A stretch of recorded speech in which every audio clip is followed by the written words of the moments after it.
Now, please direct your attention to the 50-yard line for the friendship exchange between the student councils from each school. Representing Garland High School are Gabriel Aina and Daniel Matos. Students representing Rowlett High School are Sidney Hawkins and Rowlett No. Both student council organizations wish each other a great and safe day.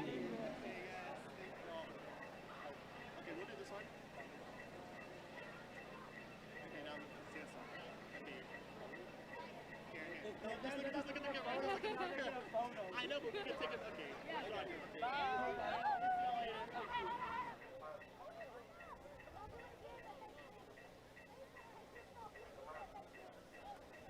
And now we will hear the school songs beginning with Garland High School, followed by Rowlett High School.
captains make their way to the field.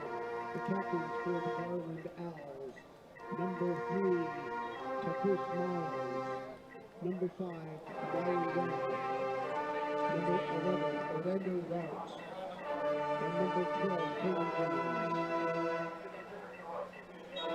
For the Eagles, the captains are number 6, Derek Childs.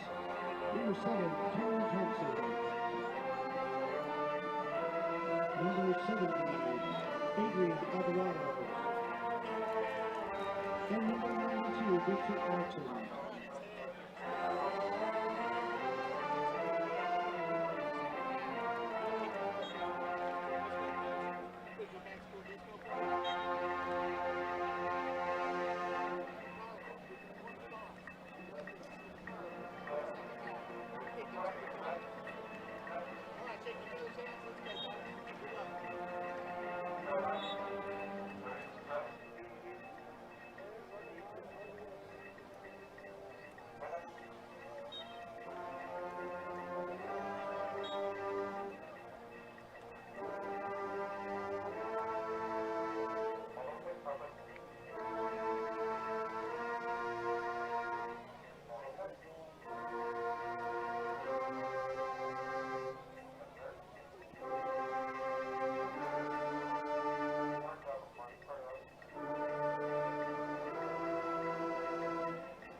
And here comes the Garland Owls.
At this time, we ask the audience to please stand for the playing of our national anthem by the Rowlett High School Band.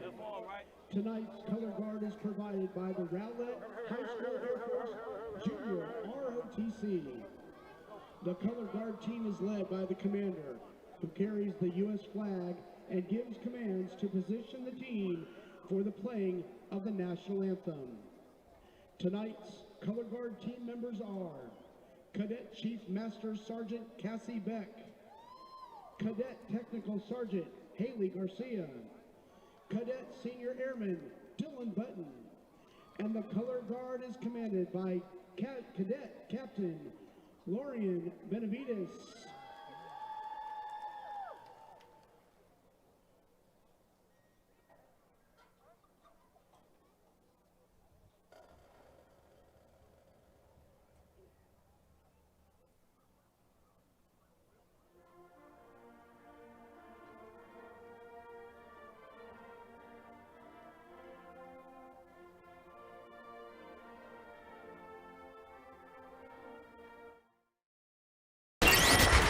following is a presentation of GRS TV.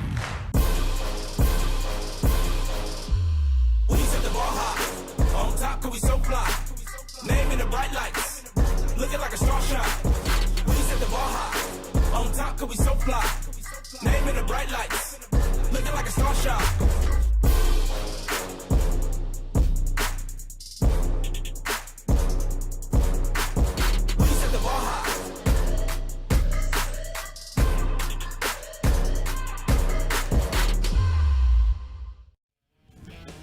It's been 4 seasons since Rowlett has played postseason football, but Derek Alford's team has won 3 straight, and they find themselves in a 3-way tie for the top spot. We do welcome you into Homer B. Johnson Stadium. Scott Garner alongside Roman Alexander as 3 teams really playing some great football right now. Rowlett, Saxe, Wiley East, they're all undefeated. We've got 5 weeks of football to go, and the Eagles have really found a recipe for scoring points and running the football, and it's with the RPO game. Absolutely. They've been using a kind of a 2-quarterback set there, Scott, but they've been going with Samuel Laura and then River Kirkhoff. Both of those guys have been seeing action at the quarterback spot. Kidio Williams and then Kellen Contrell and Jalen Thomas have all contributed. Jalen Thomas, big-time receiver, kind of fighting back from some injuries, but those are the top 5 guys that kind of get that offense going, and they've been really consistent here the last 3 weeks. They have. Rowlett comes in 3-1. They are 2-0 in district play. Meantime, Garland 1-2, 2-3 in their season. And both of these 2 teams taking on Naaman in their last ball game. Rowlett upending Naaman 30-23. Garland falling 28-7. The strength of this Garland team, the defense, but they have been plagued by number 1 injuries, and they had 7 guys transfer out going into the season. Yeah, that's what kind of hurt them a little bit. They also had an injury with their starting quarterback, Ralph. So they've been kind of trying to find their way here lately and kind of putting some things together. So tonight they're looking to kind of get back on track and maybe get into this District 9-6A. We're going to see the Eagles to start. We open up the game with a penalty. Illegal kick out of bounds on the kicking team. Ball be placed on the 30-yard line. First down, Rowlett. Liza Mata, our lead official tonight. Officials out of the Dallas chapter. As we do welcome you into some Thursday night football. Be seeing this Rowlett team go on offense to start. They've been platooning quarterbacks, River Kirkhoff and Sam Laura. It's been mostly Laura that's done the damage, though, lately. Yeah, kind of for a second I thought they were going to settle there with Laura, but they still like to use Kirkhoff in certain situations. And, again, both of these guys will probably see some action tonight. They will, and the first handoff is Kellen Cottrell, who's come on as of late. And Cottrell coming up with a 9-yard pickup to start the game. Yeah, we take a look at the replay here. They were able to just give that ball to Cottrell. Just good blocking up front. Just a great block by number 70 there. And Cottrell was able to get inside and get some good yardage there. Number 70, Omara Alcron, who's the right tackle for this team. They do a lot of zone reads, and they'll do some of this too. They get the ball to the edge. This is Jalen Thomas, who's their leading receiver, but he slips right there. Thomas with his 18th grab, and it brings up 3rd down and short. Yeah, we were kind of talking about that young man, Jalen Thomas. Again, Laura's able to get that ball out and just trying to get that block, and he kind of slipped there, just trying to get it to him to see if he can maybe make somebody miss, but he did lose his footing and maybe didn't get as many yardage as he could have. 3rd down and 1. These are downs that they have been keeping on the ground. They're going to go with a wham play. Really good hesitation as the defensive front does its job, but it looks like Kellen Cottrell gets enough of a push before he runs into Chris Calhoun to move the sticks. Yeah, again, just kind of running that wham play. Got number 11 coming around. And again, Cottrell was able to get up inside and go get that first down. I expect Rowlett to do a lot of run and try to use that big offensive line. Cottrell got 56 yards on the ground and caught 5 balls. This is a quarterback keeper to start this ball game, and it's a wildcat or a semblance of a wildcat. Sam Laura is the quarterback to start this game. Nice run. Yeah, they went empty there, and again brought number 56 around. Boy, he got right in. Number 56, just a tremendous block there by Samari Armstrong. I'm sorry. And again, set Samuel free there. 9-yard pickup for Laura and company. They'll try the edge again, this time into the boundary. Williams with a hesitation Really nice play. The tempo will get him 9 yards before Jamaris Williams, backup corner, knocks him out. Again, was able to get the ball out to Adelio Williams, and great block there by number 15. Just an outstanding block, was able to free him up, and just a good job by Williams securing that ball and go get some yardage. Williams, a great route runner. He probably could play wide receiver if he needed to. Kellen Cottrell accelerating when he needs to on second and short, picks up 4 more. Josh Kalu, one of the 2 Kalu brothers for Garland on the stop. Yeah, again, just able to get that ball inside, good blocking up front. And again, Rowlett's kind of mixing it up right now with the run and pass and kind of got things going their way at this moment. They do, and this is what Danny Russell was a little bit concerned about, the Garland coach, because they can kind of dink and dunk you to death and get the ball out on the edge of the space with Adelio Williams making a second grab. You can see what he can do with some space. Sams brings him down. They get 6 more. Yeah, absolutely. Samuel was able to get that ball out there to him, and Adelio was able to go make a couple people miss and go get some good yardage. And you're absolutely right, man. Just want to let these guys get the ball in the open field and see what they can do. You can see why they've got 2 or 3 guys that they like to go to. Williams, Thomas, we'll see some Dawson in there. Dawson making his presence known last week. A little hitch. They find Williams for the 3rd time. Some off coverage on second and short. Mills gets there, but not before they move the sticks for the 3rd time on the drive. Again, just a quick hitch pass out here to Williams, and Williams was able to secure that ball, hold on to it, and just kind of go down. Lost his helmet there. Yeah. But, just outstanding play, easy play, good pass, and just good yardage there to just kind of keep those chains moving. Kind of modern-day methodical offense. Nothing fancy here, but they just get it in space, and they'll get 5 or 6 a play. Absolutely. Triple option this time, and for the first time, Ladarius Sessions gets the carry. How about Sessions with an explosive play on the ground? He'll pick up another one. A flag comes in. Colton Dunberger, the cornerback, had to bring him down. Illegal shift. Offense.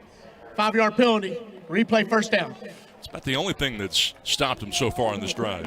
Yeah, that's the only thing that's been stopping them. And again, like you said, I'm sure Coach Alfred wants these guys to realize, let's not go out and hurt ourselves. Just keep consistent and run what we're doing, and let's go get the yardage. Again, that's the only thing that stopped them so far right now, Scott.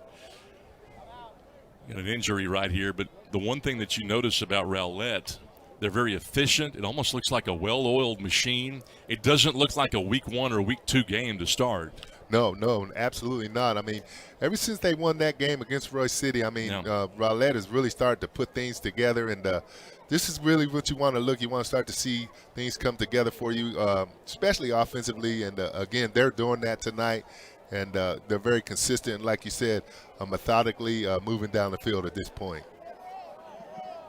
Karen Sams, the outside linebacker, Sam linebacker, came in with 13 tackles, the 5'9", 160-pound junior being helped up. Very athletic player. They like his speed on that defense. But you're right, that win against Roy City was a big one, 27-20. They come right back with a 45-14 win against South the next week. They come up with a W against Naaman, so 3 in a row, and it was a touchdown win against them. It was a pretty tight game there. It's first down and long. This is Sessions again, and this time they swarm. That's the Garland Owl defense that they just haven't quite seen enough of so far this year, but it'll surface occasionally. Yeah, and again, if you look at the replay here, Sessions was getting the ball, trying to get outside, but boy, Owls all over the place. Everybody swarmed, running to the ball, and just the outstanding play on the defensive side of the ball. And that's what Danny Russell wants to see tonight, is that defense getting around and getting after people. Ladarius Sessions, a guy that did not begin the year in the starting lineup. He had some issues the first couple of weeks, but he's been a nice addition to Rowlett. Second down, 15. They are going to roll out Laura, and Laura, with a little pressure, can't hit Thomas, and so the Owls have forced a 3rd and long. That's good coverage by Wynn, the safety. Yeah, that was just great coverage. Again, Laura's rolling to his left here. He's looking downfield. And he's getting his eyes downfield, but I don't know what he's really looking at. And then he throws the ball, and it almost was an interception. I think he was trying to get it to Jalen Thomas, his big-time receiver, so I understand that. But, boy, it almost was a costly turnover there. Junior Andrew Wynn almost had his first pick of the year, as you mentioned. But that time it looked like Laura threw from his heels and didn't really need to. Yeah, it kind of looked like he never did really get set on that, and he was trying to make something happen that maybe he shouldn't have tried to force in there. 3rd down, 15. Laura looking to the right side, going to heave it up.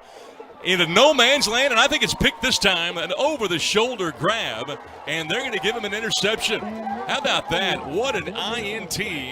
That's Wynn, who just had one elude him, and there is his first. Yeah, again, kind of little fake inside, and Laura's stepping back and he throws it. I don't know if he thought the receiver was going to continue down the field, but just kind of laid it up in the air. And boy, Wynn was right there, and big time interception for Garland. And the defense gets the stops. And that's really what Danny Russell's looking for. That defense maybe bend a little bit, but don't break and get us off the field. 10-play drive results in a turnover. So they do get 10 plays, but now we're going to see the Garland Owls go on offense for the first time. An Owl team that has won 2 games this year, 1 in district competition. Again, it's a young team. They've got 2 starters that are on that offensive line that are sophomores, but you can see why Danny Russell does think that his team's got some experience. Sam Marshall is a load to bring down. He averages 5 a carry. That's a good one off the goal line. Yeah, just trying to get some breathing room there and just trying to go straight ahead on a good power dive. Try to get that ball in Marshall. Marshall runs hard and trying to get some yardage and give themselves just a little bit of breathing room to maybe start to operate a little bit better. There's a lot to be said for that. Sam Marshall, downhill running back. This is a lefty quarterback. A flag comes in, maybe a formation issue. Getting it to the edge. They needed 6 right there. But Adam Rodish with his 9th grab won't get the first down on this one. Check out the penalty.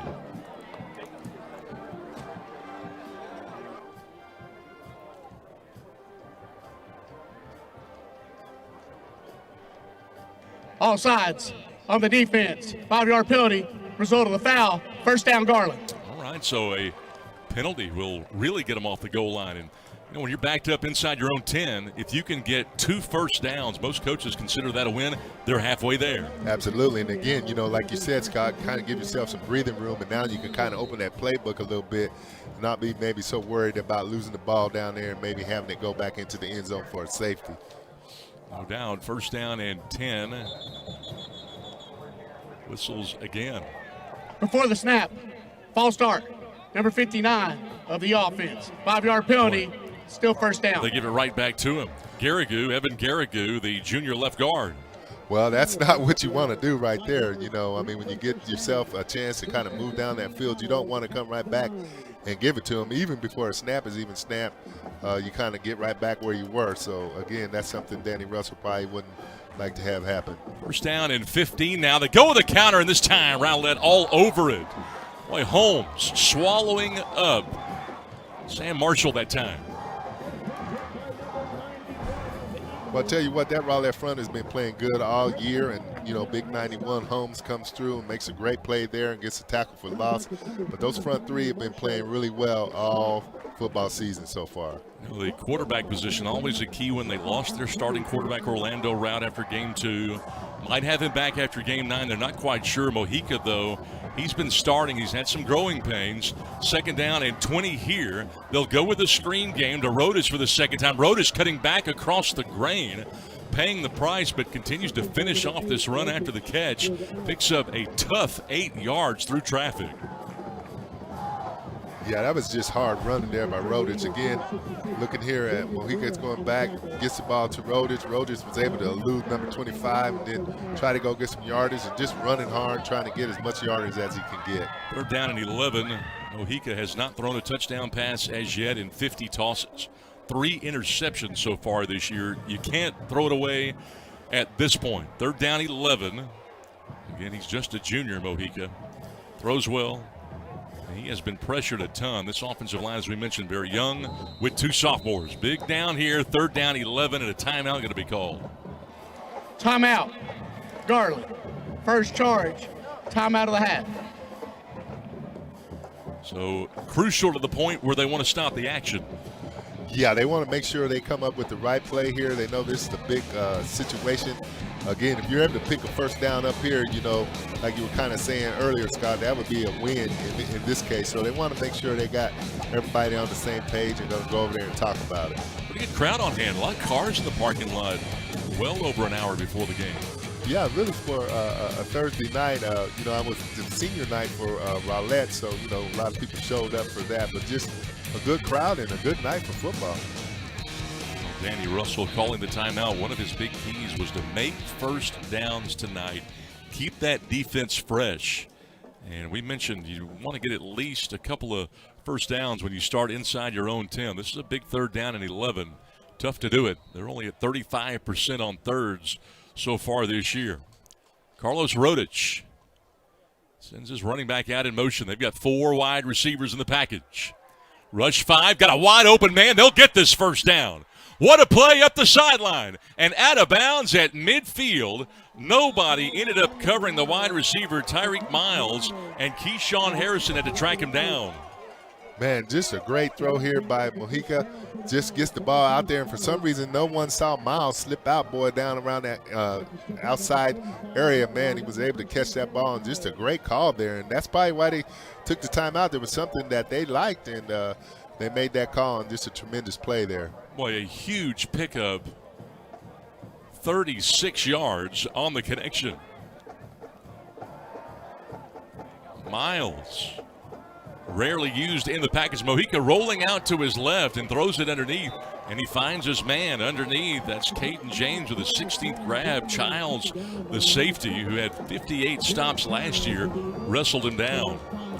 Again, Mojica's able to roll to his left, getting his eyes down the field, got his feet planted, was able to find number 12 coming across James. And just an outstanding play, and able to get a first down and keep that ball going, and again, keeping that ball on their side and kind of keeping Rowlett on their heels right now. Rowlett beginning this game on their own 30. They get down inside the Garland 10, throw the interception, and Garland, starting on their own 4-yard line, is down close to the 40, and it's the 2nd tackle for a loss in a row. You've got Holmes in there, Vincent Martin, who had 30 stops last year, Harrison also down there. Yeah, Garland was kind of coming with a little misaction here, or misdirection here, and boy, I tell you what, Harrison was all over that and just came in and made a spectacular play, and again, a tackle for a loss. You know, and if you're Garland and you come in 1-2, this is a crucial game in the district schedule with 5 games remaining, including this one. You average 14 points a game. You are down at around the 45, 3rd down. Depending on this play call, it may tell us whether or not they want to go for it here. Will Danny Russell do that? Got to look deep. On the out, diving attempt made. Dickens got both hands on it. He has pulled it down for a 14-yard grab. How about Richard Daniels with the stop? All right, Dickens made a spectacular catch, man, and Mojica just made an outstanding throw. Just a great throw there. Was able to get that ball to him, and just a great pattern ran by that receiver there. And again, this is what you want to do if you're Garland. Keep that ball on the offensive side and try to eat up a little bit of clock. 2 big plays on this drive. How about Carlos Mojica? Good sophomore quarterback. They like him. Really throws well. Not all that experienced, but they'll handle it right now. They think he is the future, and he looks good tonight. Yeah, he does. He looks really well tonight. Going to go with the sweep. Toss sweep into the boundary. And really good play down to get him before he can turn the corner. They give it to Adam Rodich. Keyshawn Harrison grabbed him. Again, just, trying to get number 8 Rodich on the outside. But, boy, again, here comes that Harris kid. Good linebacker, just all over the place. He can run side to side and just made a tremendous play there. And again, just, trying to do what his team asked him to do and get all over the field. Rodich, not a guy that's generally a running back for this team. But when you've lost both starting running backs, things get a little dicey. You've got to do sometimes what you have to do. Mojica with a nice play fake. Single coverage, nice move. This is Ibimwe, and he gets down toward the goal line and knocked out of bounds at around the 5 by Smith. Kalai Smith knocks Ibimwe out of bounds.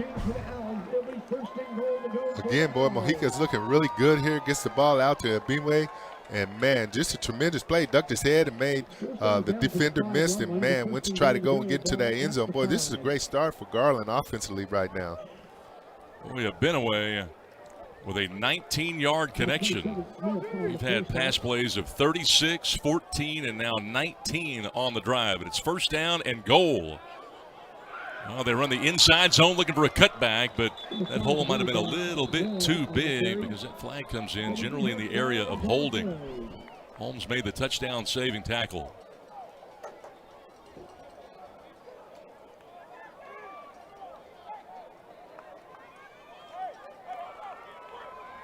During the play, personal foul, face mask, number 97 of the defense. That penalty will be assessed half the distance to the goal. First down, Garland. A personal foul, face mask. They won't benefit from the yardage, but they'll get the down bag. Yeah, give him another opportunity. That was called on Noah Reed. He's been playing pretty consistent for the Eagles. Just a mistake there.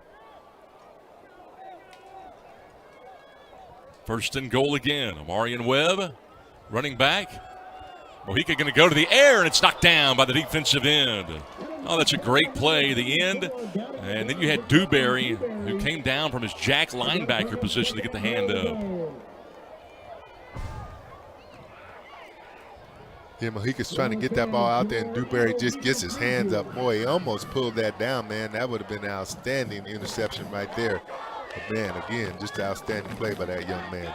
Garland matching the 10-play Rowlett drive with a 10-play plus drive of their own. This is play number 11. Opening drive of the game. They've got Webb back there. He's got one touchdown this year. Looking for a second. They'll mark him short.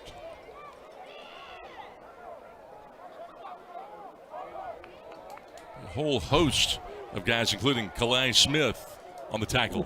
Brought that backside tight end back around, was just trying to get up inside, a little power up inside and see if they can go get across that end zone. And again, just a good defensive stop again by Rowlett, and stopped them a little bit short of that goal line. How about Jaden Vera down there at that nose guard spot making that stop? They list him as a number 3 nose. Boy, he looked like a number 1 right there. Sure did. Oh, they got the big man down there now who goes off tackle, and Sam Marshall punches it in for the first time this year. Garland takes the lead. Well, that was just an outstanding drive by Garland there. We look here, like you said, Marshall runs hard, big load to bring down, and just, wasn't going to be stopped on that play, and was able to get into the end zone. That's a big guy, and man, you got to really stay down low if you want to try to tackle him.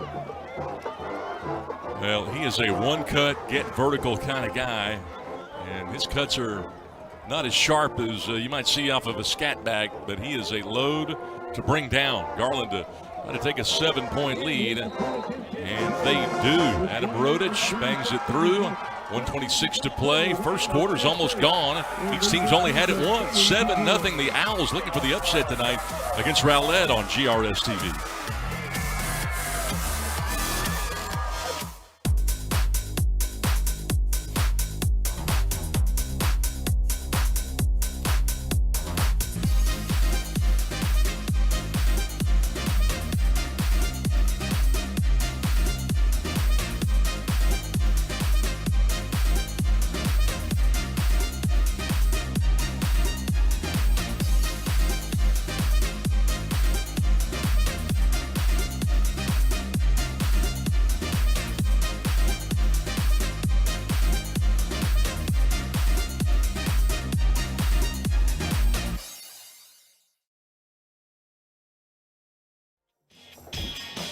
Longest touchdown drive of the year for the Garland Owls as they get a deep interception in their own territory, begin at their own 4, snap it 12 times, go 96 yards, take 6:04 off of this first quarter clock. That's over half of the first quarter, and Sam Marshall punches it in for the very first time this year.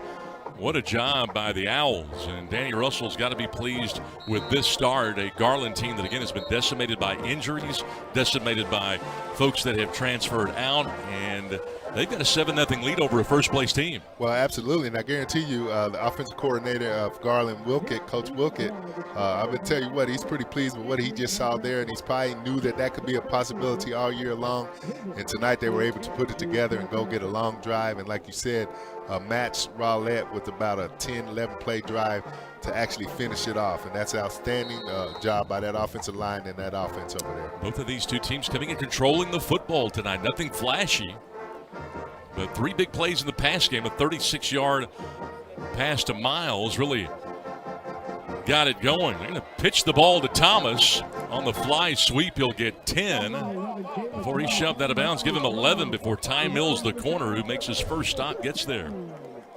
Again, this little fly sweep here, trying to get Thomas around the edge.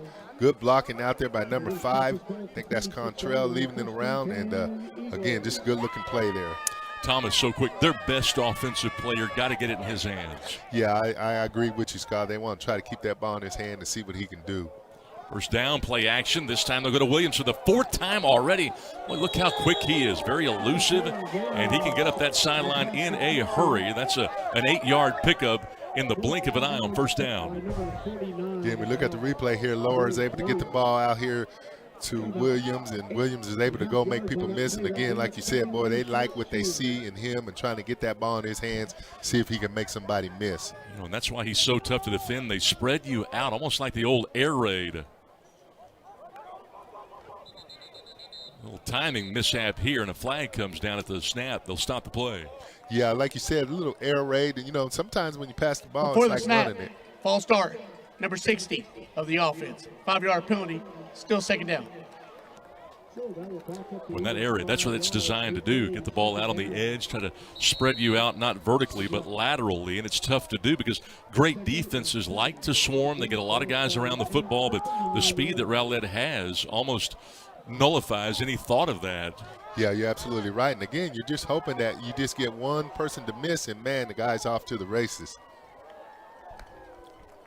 Laura will give it to Cottrell on 2nd down and 8, bouncing it out left, and boy, who was the hammer, who was the nail on that last play? He went right into St. Dickinson, and he finishes off that run with a first down. They'll give him 11. Again, looking here at the replay, Cottrell's able to get up inside, brought that backside guard around. This is a great block by that backside guard, and Cottrell's able to get inside and, man, go get some yardage. Was able to lower that shoulder and maybe get 1 more or 2 more yards there. 1st and 10 right at midfield, and a bad snap. Laura's got to hop down on it. Boy, I thought maybe he had time to pick it up, but he's been trained to not do that.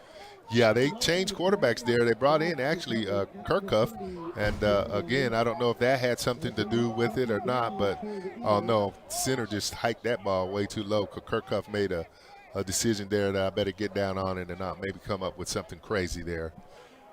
2nd down and 22. And that will end the first quarter. So That's the end of the first quarter. The Owls with a 7-0 lead after a 96-yard drive. And we'll go to the second on GRS TV.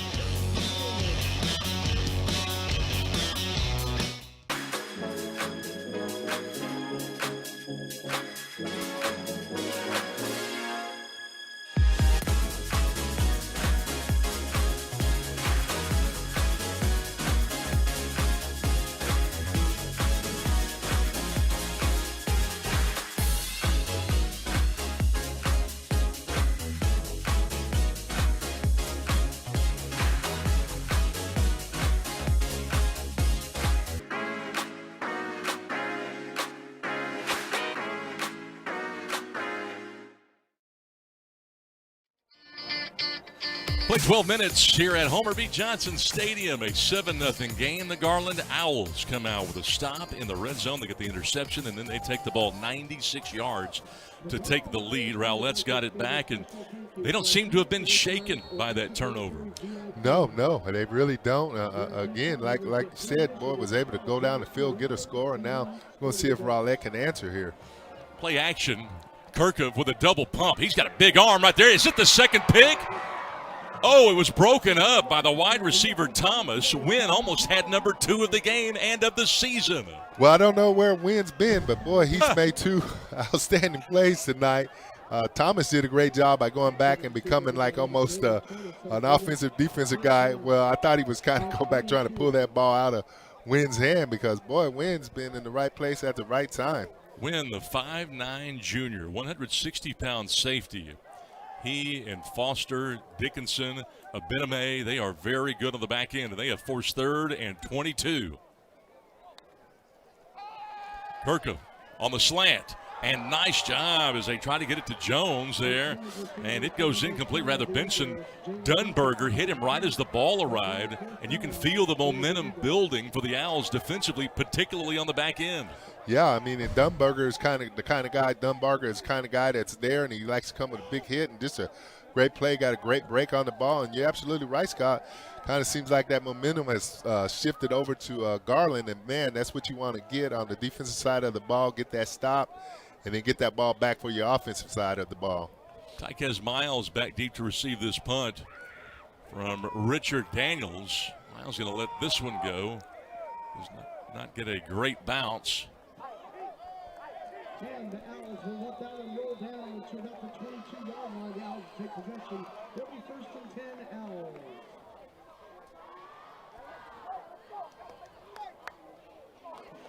11:35 to go. Kyle Clemens, track and field Olympiad, here in the house tonight. Great to see him. Yeah, it sure is, man. Gold medalist, in fact. Wow. Gold medalist here in the premises tonight, man. Just outstanding. How you doing there, young man? Introduced to a big crowd on hand. Great to see. We got some guys here that run track too at that wide receiver spot on both sides. First down pass over the middle, broken up. Again, trying to hit Delio Williams, and it goes incomplete, or rather, Caleb Abename.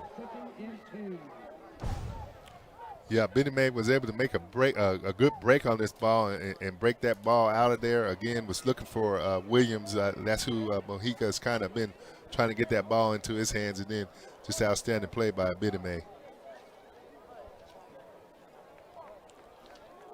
Second down and 10 for the Owls. It's just the second time they've had the football in the ball game. Ripped off a couple of big runs on that first drive, and again, they go to Sam Marshall, who posted his first touchdown of the year on their initial drive, but not much here.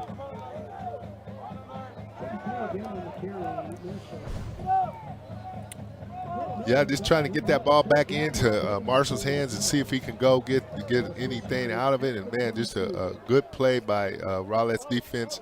I know Coach Clayton has really been harping on those guys to stay down low and get to the ball. So, again, was able to do that on that play, number 24 for Rowlett. They were able to convert on third down and long inside their own 10 a moment ago, and they'll do it again with Caleb Abename targeted here. And a flag comes out a little extra after.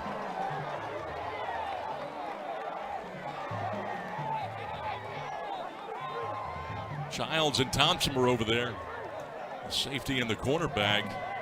Lizer Mata will update us. During the play, personal foul, unnecessary roughness, number 7 of the defense. Big 15-yard penalty added to the end of the play. First down, Garland. Well, that's Kenton Thompson.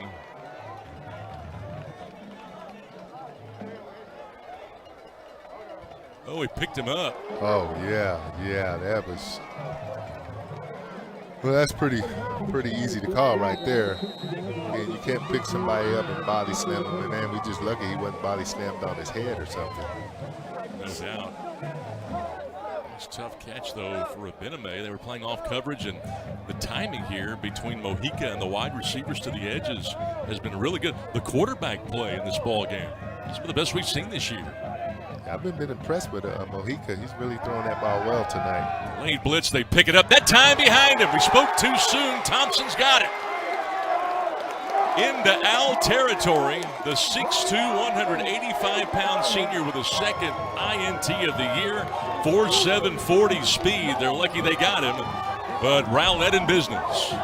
Well, again, we kind of spoke a little bit too early there. Mojica tries to throw the ball, throws it behind him, and again, Thompson able to make a great play, so he kind of came back and made up for what he kind of did there on the play before. So just an outstanding interception there, and tremendous effort to go get that ball. So each team has committed the turnover through the air as we see Rowlett take it back over with 10-11 to go. Sam Laura back in at quarterback. They continue to rotate the QBs as they get it to Thomas on the edge, and Thomas wrestled out of bounds. Completion to number 11, Jalen Thomas.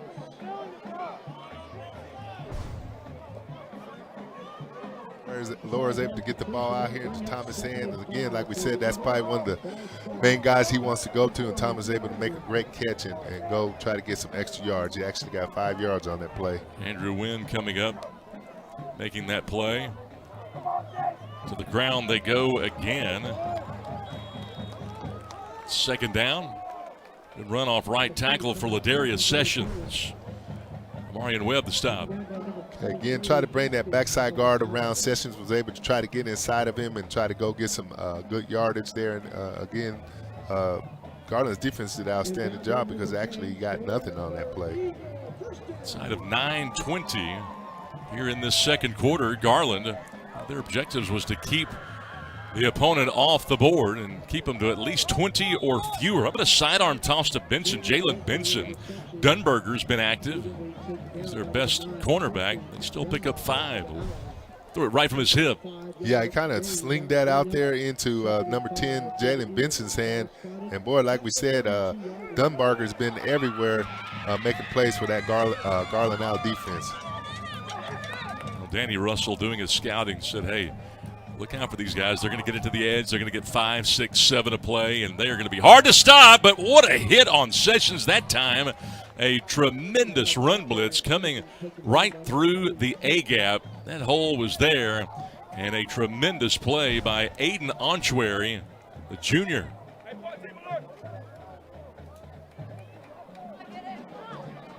Flowers got there too. Yeah, that was Flowers also in on that tackle, number 26. So just a great play and good effort there and get that tackle for loss. Yeah, tackle for a loss. How about a quarterback keeper for Laura? Laura better watch out. They're flying around down there. He picks up 2. That's it, down to the 30.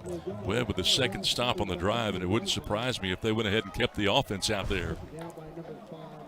Again, Laura's trying to get inside. Boy, looking for that backside guard to come around. Kind of got pushed into his back to try to go get that extra yardage. And, again, just a tremendous stop there.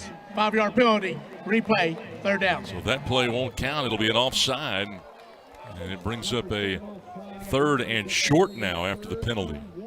You talked about that hit a moment ago by Flowers. That was a well-timed run blitz, and he's a high IQ guy. Yes, he is. And, boy, like you said, he got in there and just did a great job and was able to get him down. Here's Thomas getting a little Quisenberry toss again to the edge. Yeah, that's something they seem to be going to a lot. Boy, I tell you what, like you said, Dan Quisenberry passed there and getting it to his outside, kind of slinging it there. And, boy, I tell you what, Thomas caught it. Look at that. But yeah, I tell you, man, that yeah, boy, that's bringing back some old time memories there. But, you know, that's exactly the opposite. You don't want guys to get on top of the ball. You don't want to be coming from the hit, but he's so good at it. Yeah. How about a draw play to Cottrell into the second level? Best run of the game, down to the 10-yard line. 22 before Dunberger can make his second stop in a row from his cornerback spot. Again, inside, boy, got behind number 60. Kellen Contrell was able to get up inside. Number 60 did a great job. Nitty May made great block there. Probably didn't say that name right, but just a tremendous block by number 60. Boy, Colton Cottrell running away from Josh Kalu, the defensive end. Is he quick? Picks up 6 hard yards in the red zone.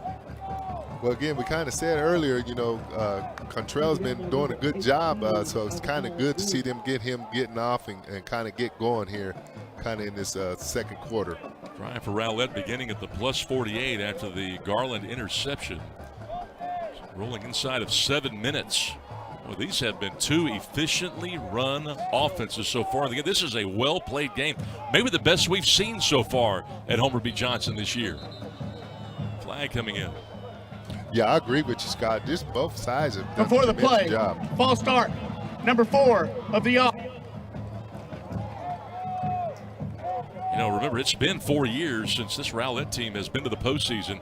They look like a playoff team tonight. And Garland, who comes in 2-3 and 1-2 in district, they are much better than that record indicates. Absolutely, and you can really tell that both teams realize that this is an important game for them tonight, especially for Garland having the opportunity to get themselves back in it, and then for Rowlett to keep their district hopes and playoff hopes alive. Laura on the RPO, hands it off, and what a play in the backfield. Kellen Cottrell getting his 3rd straight carry, but Onchwary runs him down from that Mike linebacker position. That's why he was the newcomer of the year in the district last year.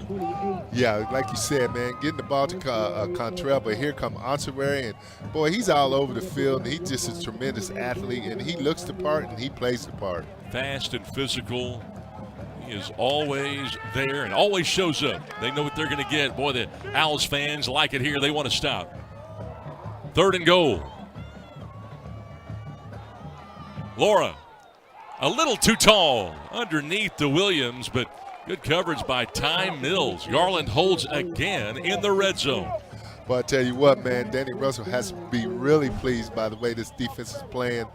Again, Mills was able to get over there and just made a great play. Kind of got in the way just enough to keep that number 4 Williams from being able to make that catch. And again, a tremendous stop here, forcing Rowlett into having to kick for a field goal. Aaron Moreno will try to put Rowlett on the board. They average 27 a game, and he doesn't punch this one through. They're in danger of being shut out for the first half. And it's blocked. Got a piece of it. They will keep a goose egg out there on the board. And so the blocked attempt there of 29 yards. They got him off the edge. They got a little pressure in the middle, but they got it. Yeah, it looked like they kind of had a little mishandling of the ball there when it got back to the holder.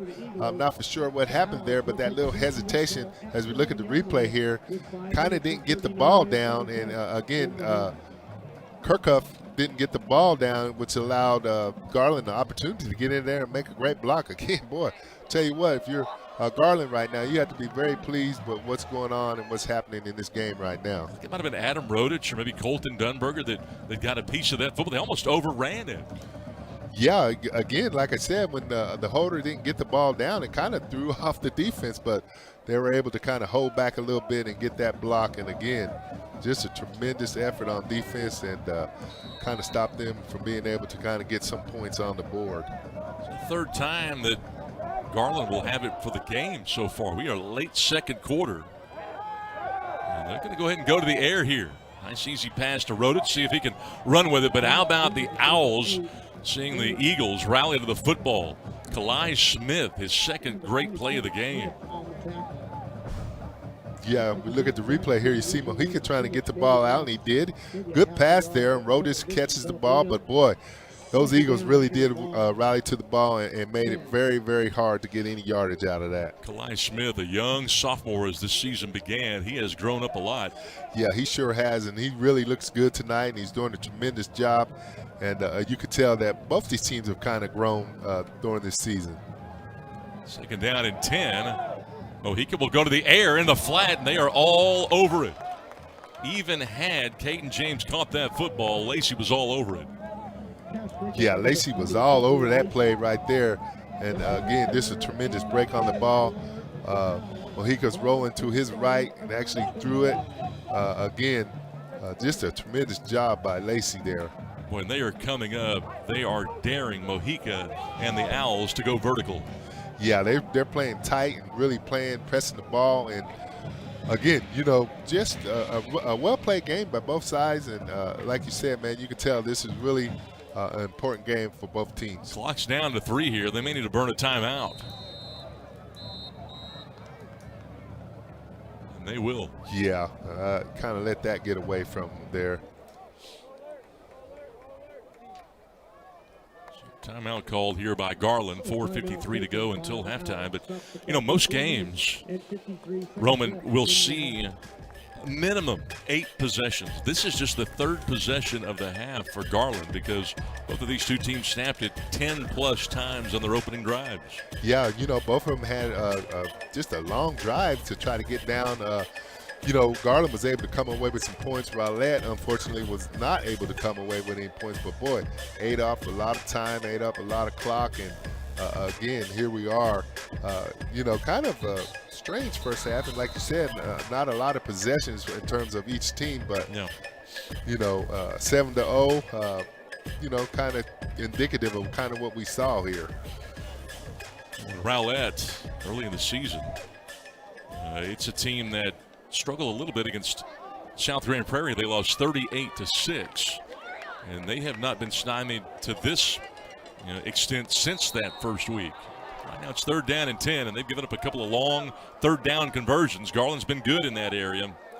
Carlos Mojica, the young sophomore quarterback, looking over the middle to the slant, and it's through the hands of the wide receiver Dickens and almost picked off. If he catches, they're playing soft enough. He's got a chance to run for the 1st down, but just couldn't quite haul it in. Yeah, we kind of trying to get that slant to him. Mojica, boy, threw a pretty good ball, put a little steam on it, but again, Dickens was unable to hold on to it, and I guess in all honesty, kind of lucky that was not picked off, and Garland's going to have to punt the ball away here. It's Mario Vargas that will drop back to punt.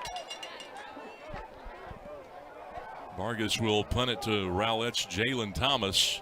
Stands at his own 45-yard line. Good snap, little pressure. What a punt. Yeah, best punt I have seen all year at this level. Fair catch being signaled for. Thomas having to go to a knee to make that catch. That is 39 yards. Yeah, that was a tremendous punt. I mean, for a second there, Scott, I thought it was going to get blocked, but boy, he was able to stand in there and just get a great punt off and did a great job there. Hey, you'll take 39 on the net, and the Owls, they're trying to come alive. And generally, Owls do come alive at night, and this Owls team has. Yeah, I tell you what, they like the nighttime because that's when they wake up and get active. So, tell you what, they got your eyes wide open right now. Rowlett on 1st down and 10 to Cottrell. That time some dancing. Hole never really developed. He's been getting 7, 8, 9 yards per carry until that one. Good job by Kalu, and Gonzalez Flowers also in there. Yeah, that play never really got developed, like you said, and again, just a good job by Garland's defense to kind of stop that for. I don't believe there was any gain on that at all. They give him 1 on that 1st down play. Okay. Look to the flat, going to throw a combo route and a little overshot. Benson had 2 steps on the cornerback. That was actually Tim Foster, the safety, that was in coverage. It was a nice combo route. They had what they wanted. Yeah, they definitely had what they wanted, a little pump fake, and boy, Benson was able to get behind that DB, and man, just overshot him just a little bit. I know they wish they could get that one back because all he had to do was just take a little bit off of that, and man, we might be looking at him going through the end zone right now. Sophomore Sam Laura in there again at quarterback. And on 3rd down and 9, Laura on the hitch route. They'll get the 1st down. Time a nice play. That was Jalen Benson who they tried to get it to the play before, and it was Foster who has to come up to get it. 14 on the connection. Again, Laura's able to get back, man. Just a nice hitch pattern. Getting right back to Benson, just letting him know, hey, man, I'll come right back to you. Let's just do it again. Benson just a tremendous catch and was able to get that 1st down. Big 3rd down conversion. Cottrell gets hit. Boy, he has been stymied the last couple of times. He was hit very hard. Boy, Onchwary means business tonight, his 3rd stop. Yeah, again, just trying to get it to Cottrell, trying to see if we can get him to bounce outside, and boy, here he comes, number 28, Onchwary, man, and that's a linebacker right there. Well, he has been fantastic. We mentioned newcomer of the year in the district last year, speed, size. He's always there. They'll fake the draw play. Looking to the sideline this time. They got to go underneath, though, to Dawson with his 1st grab. He had 6 catches for 100 last week. Amarian Webb, the cornerback, makes the play to force 3rd and long. Kind of little play action there. Laura gets back, kind of looked inside, and then went back to his number 2 progression and was able to get that ball out to number 12, Dotson, and a nice pickup there. Good tackle, too, by Webb. And Webb listed as a number 2 outside backer, a rover on this team. We've got everybody bunched up here. Football in a phone booth on 3rd down. They'll roll Laura. Laura to the middle, and he was ducking for cover and somehow stays on his feet, got close to a 1st down. Boy, Laura just kept waiting to get a hit and kept waiting, and he may have enough. Yeah, we take a look here at the replay. Laura's kind of running to his right, looking. All of a sudden he decides, hey, I better take off, taking off and kind of get hit, kind of stand down low, kind of protecting the ball. And, man, was able to go and possibly got that 1st down. It looked like he did get the 1st down. And slipped the tackle of Josh Kalu, who's a 2-way player, plays a lot of H-back. Maybe tiring here inside of 3 minutes to go. Clock continues to roll. Big run for Laura on the keeper. Yeah, right what they needed, right at the time they needed it. And again, kind of looked like he was kind of getting himself prepared to get hit, and he kind of tucked down a little bit, was able to stay on his feet and go get that first down. 2 big first downs here and timeout called. Gives us a chance to take one with them. 2:38 to go. Homer B. Johnson Stadium. The Owls out with a 7-0 lead, looking for the upset tonight at Homer B. Johnson Stadium.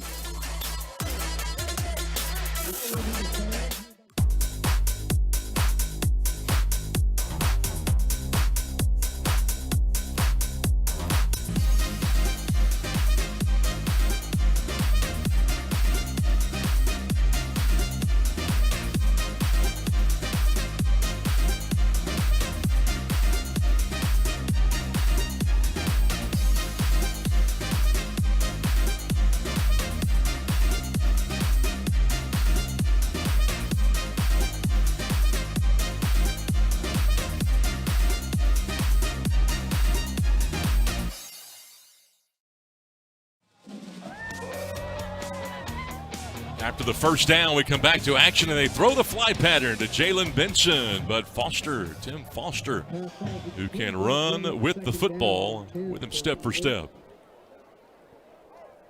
Second down and 10. Just good coverage there by Foster. And, he rotates in and out quite a bit. Junior, 5'11", 185-pound safety. He's got a lot to prove, but he's having a good game so far. It's second down and 10. To the out they go, and Dawson has the ball dislodged by Mills, the cornerback. He is playing fast and physical at that corner spot. Yeah, this is a great play here. Again, Laura was able to get the ball out, and Mills just made a tremendous break on number 12, Dawson, was able to knock that ball free from him. When the safety already has an interception, Mills and Dunberger have done a great job tackling tonight. Dunberger came in with 15 stops on the year, and he's a guy that shut down Khalik Lockett at Saxe, but it's Mills who's had a couple of great plays in a row at that cornerback spot. This is third down and 10. Laura pressured. He's going to throw that thing away. And not far enough. Is it picked off? It is. An interception. Are you kidding? He was trying to throw the ball away, and it's intercepted. Yeah, he was trying to throw that away, and Abiniwe was able to come back and, again, just make a great break on the ball, and, again, keeping his eyes on the ball and playing good defense, and was able to come and, man, looked like he just got his feet inside, and this is a tremendous play. I tell you what, man, Garland's defense is doing an outstanding job tonight. And just all over the place. Just a great play there. Josh Abiname and Andrew Wynn both have interceptions. And both have come in the red zone tonight. Yeah, both of them had gotten interceptions right when you really need it, and just have stepped up and done a great job for that Garland defense. Well, you've Bename with a pick, Andrew Wynn with a really nice play earlier in the game, the first drive, and now it's Garland, who I'm sure I was going to say would be content to go into the locker room, but this ball thrown into the flat and almost intercepted by Max Gladden. Yeah, I think that ball just got on Gladden faster than he thought, because, man, this almost was another turnaround, and again, just was able to knock that ball down. He was looking for number 4, Bename. The Bename brothers are all over the field tonight. My money's on Marshall on this next play. The big man, Sam Marshall, number 33. Let's see if he gets the carry here. Second down and 10. He's a pistol back. There's a big man. Oh, and he meets a brick wall in Grady Holmes. Holmes knew it. Yeah, well, like you said, a good call, though. Marshall did get the ball, but, boy, man, Holmes was able to get through there again, trying to give it into Marshall, trying to bring 12 around for kind of a kick-out block, but more. Man, Holmes was all over that and made a tremendous play for that Rowlett defense. Well, at first, he's played at that in spot pretty much his whole life. Rowlett calls the timeout here to try to get the football back with some time to work with. Holmes had a great first week. He's been starting pretty much ever since. Plays hard, plays tough. Does a good job of pressing and shedding. Tom, we talked about the gold medalist, the Olympics a moment ago, Kyle Clemens, and how about that guy trying to leap over Or that may be more Evel Knievel style. Yeah, that's Evel Knievel. You seen he just wiped out there, boy. You know, Evel Knievel used to jump over a lot of things, but man, he would wipe out a lot of times too. Yes, he would. Yes, he would. Garland trying not to wipe out here on this drive before halftime. You're not kidding, man. You know, when you said, hey, Marshall here, I might be going Marshall right, Marshall left. And yeah. Just try to let that clock run a little bit. But just a great call by Rowlett to try to conserve some time before the half is over. They've got one more timeout, so Rowlett on a third down will try to force the punt. They've got plenty of time, Tom. Not really much of a concern. We've got Laura and that bevy of wide receivers. You're right, it's going to be Marshall again. Full house, nice cutback, good spin.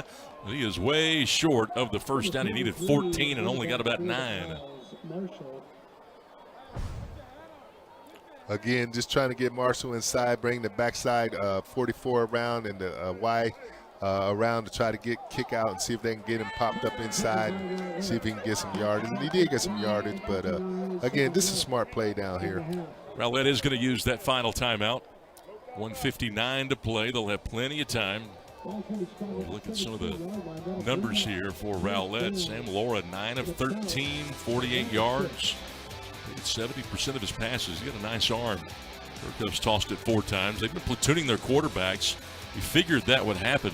Well, he could, though. He's had a good night for Garland so far. 8 of 13 for 108. He has thrown the interception. Both QBs have thrown picks. Laura's thrown one. Mohika's thrown one. But the Garland defense, I think that's been the biggest story of the game so far. They've got 2 picks.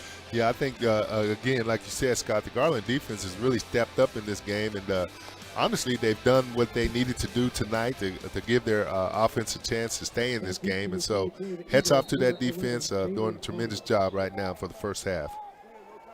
Vargas boomed one for 39 on a fair catch last time. We'll see what Jalen Thomas has this time. This one not nearly as pretty. But he's going to get one that's pretty effective on the roll here. It goes across midfield. They'll try to blow it a little bit further. You see Charlie Houston being a little demonstrative there. And, again, he gets a good result on that punt. Well, he did. You know, maybe it wasn't, you know, he didn't get his foot all into it. But, man, that roll kind of really helped him there. And, again, what you're looking for, kind of, you know, try to see if you can make that stop and then, you know, get the ball back. But Rowlett was able to get those timeouts. And so now here they are having a shot to, you know, maybe get a score before the half is over. Rowlett will have it back. 5th time of this ball game. They've turned it over twice. Had to punt otherwise. First down and 10. Kirkhoff back here. River Kirkhoff, after 2 possessions in a row on the bench, has to scramble and pull down at the 45-yard line by Onchwary, who's had a really good first half. Looks like he's got maybe about a yard. Got to bring up 2nd and 9 for the Eagles. Kirkhoff kind of steps back there. He looks down the field. He really didn't see anything. Good coverage there by the Garland defense, and he kind of took off. I think he got 1 yard there, or actually he's saying he lost a yard. 2nd down. Thomas has it broken up. Well, these corners have been very physical. Mills had the last breakup. Dunberger with his first tonight. Yeah, this is a tremendous job by that Garland defensive backfield as far as the defensive backs being able to get all over the place and make good plays. And, again, just a great tackle, good open field tackle to knock that ball away, and good, solid defense there. And that was the Owls' best cornerback against Rowlett's best wide receiver, Jalen Thomas. But that's what Garland does week in and week out. That's Dunberger's assignment. 3rd down and 9. Play action. What an arm, and way too tall. Jalen Thomas had some separation there. The defense played it well. They kept him in front of him, but Kirkhoff, showing off that arm, couldn't quite put it on the target.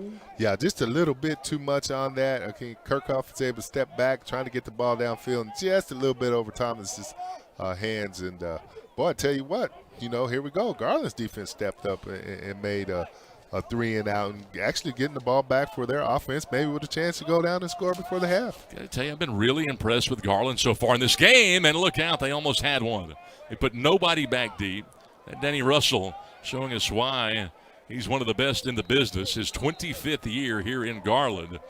and they will kill it at the 22-yard line. So they weren't worried about a return. In fact, they said, hey, don't put anybody back there. We don't need a turnover.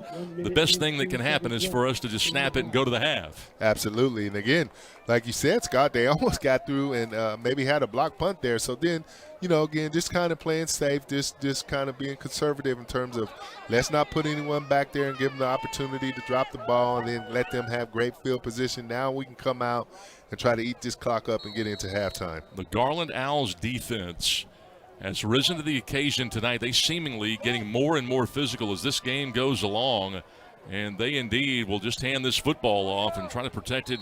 Jether Hughes high and tight here. Smith makes the stop. They'll have to snap it one more time. A little bit surprised they're not in victory formation, to be honest. Yeah, absolutely. But again, like you said, I think Coach Perry over there, defense coordinator for Garland, is really, really happy with what he sees from his defense. You got Rowlett shut down right now, shut out in the first half, and, man, I don't know if you could have drew it up any better than that. Jonah Hernandez back there, the pistol back. And they just have to snap it one more time. Rowlett out of timeouts.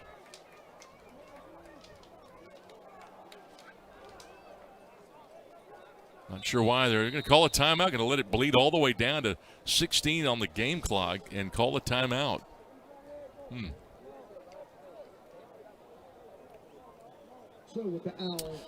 Well, the Garland Owls again looking for their second district win.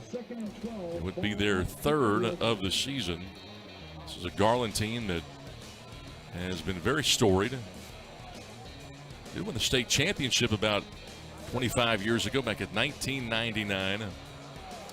And we were talking about how well they've been playing defensively.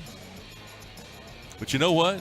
This Garland team, as well as they play defensively, they're nothing like that 1943 Garland team, Roman. That 1943 team, you know how many points they gave up for the season? The season. No, I don't. Tell me, 13. Scott. 13 for the season. What? We got to get some tape on those guys. Wow. We got to find a reel-to-reel, or what were they using back then? Wow. They had tape back then in World War II, didn't they? I think so. Tape. Okay, yeah. 13 points. That's just crazy. There's a victory formation. Daniel Russell says, hey, give me a timeout. Yeah, let's go get into victory formation here. Yeah. That's going to end it as we roll to triple zeros here at Homer B. Johnson Stadium. Garland with the defense tonight. They've got it rolling, and they've got a 7-0 lead here at Homer B. Johnson Stadium through 24 minutes.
Garland High School is proud to present the 2024-2025 award-winning dashing dads.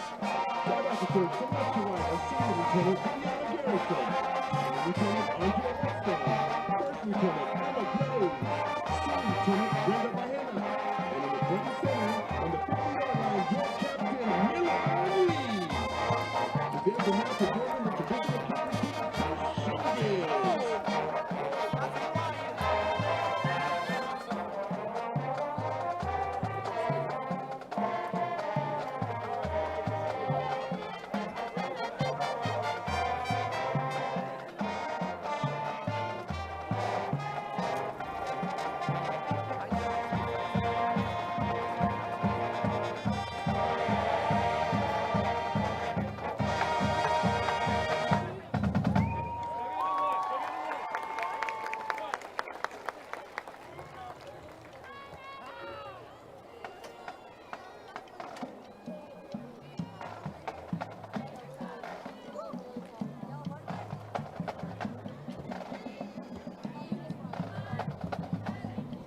Them who perform their feature streamer routine.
The performer of the week is Milagros Comanero.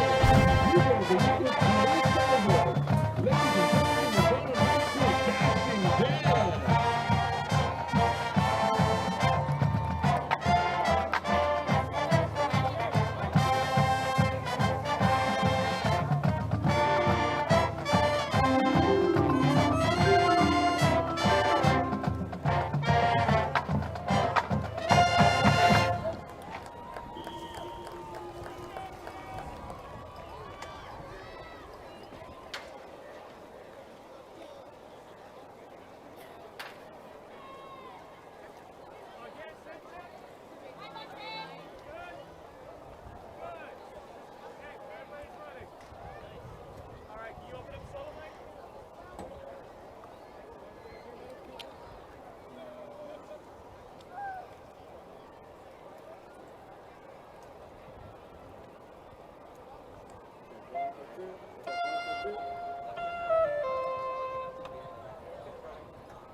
Switch over to the top of the ballot.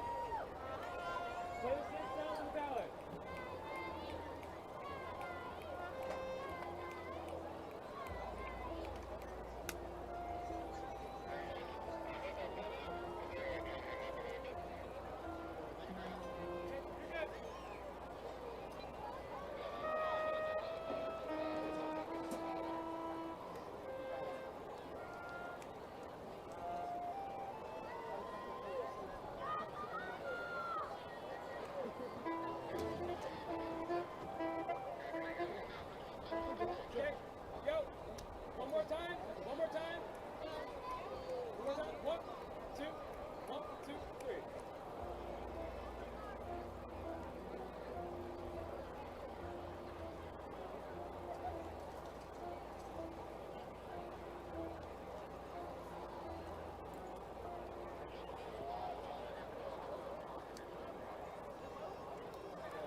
Ladies and gentlemen, boys and girls of all ages, the Garland High School Fine Arts Department is proud to present the award-winning Mighty Owl Band. The Mob's UIL show is entitled Career. The Mob staff would like to dedicate this performance to our Mighty Owl Band parent family in the stands. We hope to see you Saturday. We also like to congratulate our leadership member of the week, Lorena Potts on flute. Our marcher of the week is the bass clarinet section. And now, all the way from the corner of Garland Road and Avenue B in the heart of Garland, Texas, under the field direction of Kaylee Wiley, Giovanni Onya, Manuel Montemayor, and Lauren Noblet. Please welcome your Mighty Owl Band.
Ladies and gentlemen, Rowlett High School presents the 29th line of your Silver Sock Dancers. This week, the Shining Star Awards goes to Alyssa Hawkins. And your the Snowfield Tournament. SRD of the week is awarded to the dance team member that has led by example and has set it all week. Congratulations to Sarah Salazar.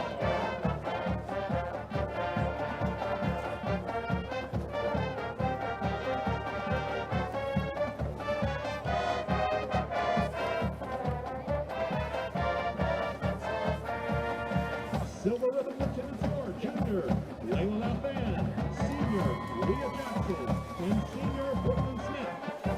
And on the 50-yard line is our captain, Miss Gracie Telesca.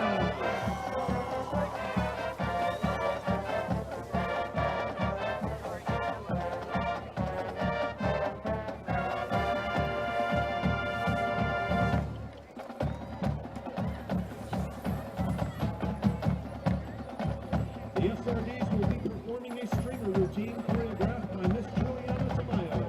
Underclassmen dedicate this performance to our seniors. Thank you for your guidance and leadership.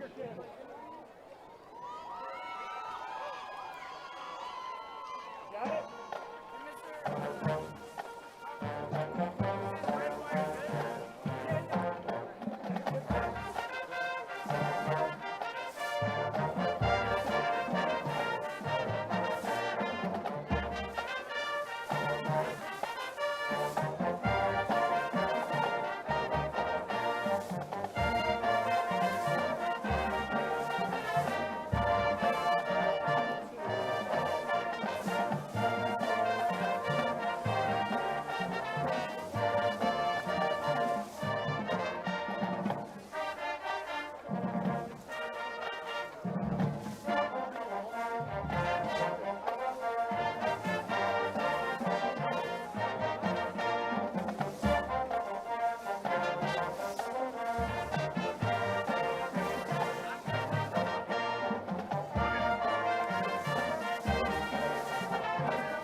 The Silver Ribbon dancers are under the direction of Mrs. Steve Cooper.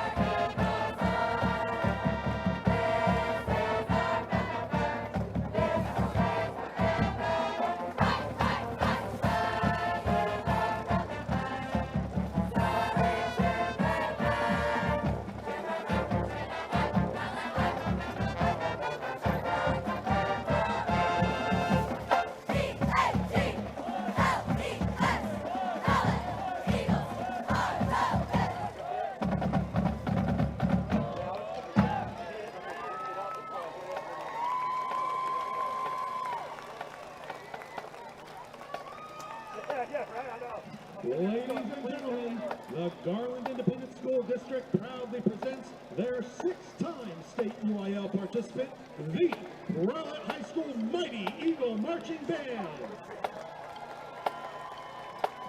The band is led on the field by drum majors Jackson Nelson, Raimundo Guerrero, and Gerardo Hernandez.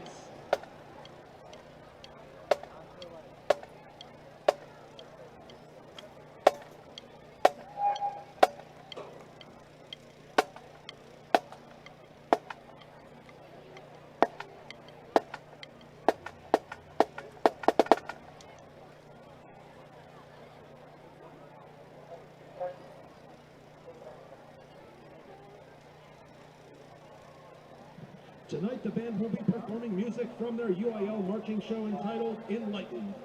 Selections include Fly to Paradise by Whitaker, Church Windows by Respighi, Simple Song by Bernstein, Dance by Oliver Davis, and Yesu by Bach.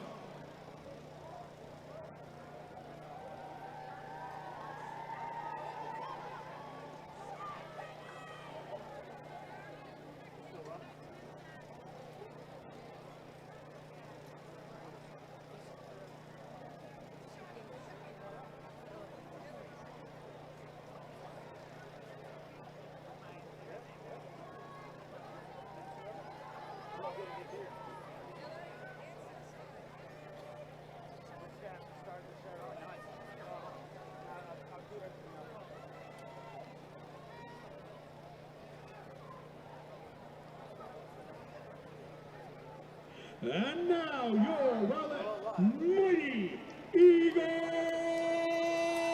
Band!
Special thank you to GISD Superintendent Dr. Ricardo Lopez, GISD Director of Visual and Performing Arts Mr. Joseph Figarelli, and Rowlett High School Principal Mr. David Dunphy.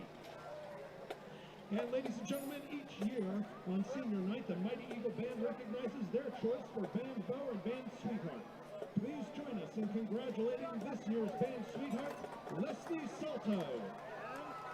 And this year's Band Beau, Jackson Nelson. For over 20 years, I've been a proud spokesperson for accident and injury chiropractic and the pro treatment. Why? Because the pro treatment has worked for me, my family, my friends, and tens of thousands of injured Texans just like you. If you've been injured in a car wreck, you need to demand the respectful, professional care you deserve. You need to insist on accident and injury chiropractic. Don't settle for anything less. Mic check.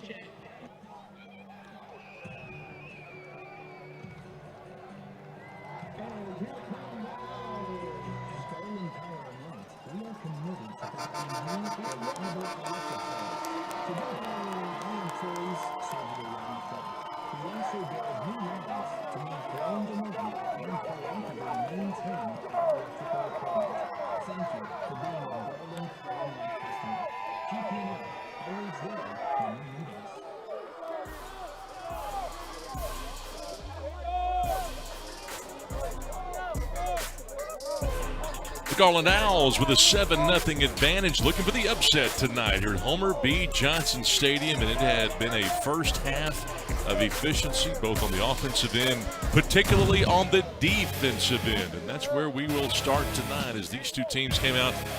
They were both ready to go. The Owls looking for the upset. Their fans were ready. The Rowlett Eagles had come prepared, and the defensive side is really, I thought, what made this first half. Yeah, absolutely. The defensive on both sides did a tremendous job. Just here you see Garland able to just get to the ball. Rowlett responds, and just defensively they played outstanding. You saw Holmes on that big stop, and anytime you can grab Holmes around the waist, boy, you got something there. That's Sessions, who has been averaging over 5 yards per carry. Holmes getting stuff. Lots of tackles for a loss, and then you had the blocked field goal from 29 yards out. Garland using that momentum, and he had a number of breakups. You saw Dunberger there, their best cornerback, and they go to the air. The over-the-shoulder pick by Wynn, his first of the year. There's the linebacker getting in on it, the knockdown by Dewberry, and there's the interception right over the middle there by Thompson. And we're set for second half action. The Owls will have the football to start things. But, yeah, that defense in that first half was incredible. It was swarming, as they say. That was Josh Bename with that last one. And there's the first touchdown of the year for the big man home, Marshall. So that's where we are through the first 24 minutes. The Garland Owls had the football just shy of midfield. Really nice start. Well, again, like you said, Scott, this defensive effort on both sides of the ball was tremendous, and it's kind of indicative of what our score is. We're looking at a 7-0 ball game, and that kind of lets you know that defense has been doing an outstanding job tonight. Garland with 107 total yards in that first half. Rowlett 128. Full house backfield to begin things, and This is Amarian Webb with his first carry of the game, looking for a cutback lane. Picks up a couple before Lacey can come down from the safety position. But yeah, you look at the first half totals, 108 yards through the air for Garland. They were very efficient, only committed 3 penalties, forcing Rowlett into 6 of those. I thought Carlos Mojica had a good first half, 8 of 14 for 108. 8 of 14, 108, 1 pick in that first half. Sam Laura threw 2 interceptions on the Rowlett side. He was 9 of 16. After the play, dead ball, unsportsmanlike conduct, number 17 of the offense. 15-yard penalty from the previous spot. Still first, second down. Looks like they got Dickinson on St. that. Dickinson, the 6'2 junior. Boy, he is a really good wide receiver track performer, and that is an absolute killer penalty. Yeah, you're absolutely right, Scott. You want to come out, especially this second half, you got a 7-0 lead, so you want to kind of keep things going your way, and boy, that can kind of set you back a little bit. Just a really unnecessary penalty there. I want to minimize the penalties, but you certainly don't like those mental miscues like that either. Mojica, they'll get him on the edge. He does a good job of throwing on the run, that time in traffic. Looking for Adam Rodish. Aiden Lacey again in coverage. Well, we look at the replay here. You see they got Mojica rolling to his left side, which is probably his best side to roll out to. And again, just trying to get the ball out there. Just a little bit overshot it and kind of threw that ball away out of bounds. It's close to 60% in that first half. They'd like to get him over 50 for the season. He came in completing 48% of his passes, has not thrown a touchdown pass yet, and now 4 interceptions after the first half pick. Well, yeah, and again, you know, I think that was something they kind of went to, and I think he's just still kind of learning the offense. Third down, trying to set up a screen here, little hitch to Abename, and now it's 4th down and 23. Well, you know, he kind of tried to look it off, look away here. You kind of look at him, he looked away, and then came back to Abename, and, man, just dropped the ball. You got to catch that ball right there. It was right in his hands, and, you know, possibly could have got, you know, the first down. But, well, maybe not the first down, but he would have got some yardage on that. Abename would have made his 3rd grab. That would have tied him for the team lead. Jalen Thomas back deep to receive this Mario Vargas punt. Mario had a couple of good ones, close to 40. There's a penalty.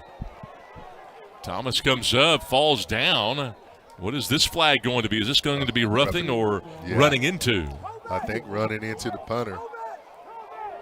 If it's roughing, it'll be an automatic first. And most of the time they call one on one side. They want to call that 15-yarder pretty quickly on the other to even things out. This would give them a first down if it's roughing. During the play, personal foul, roughing the kicker. Defense, number 24.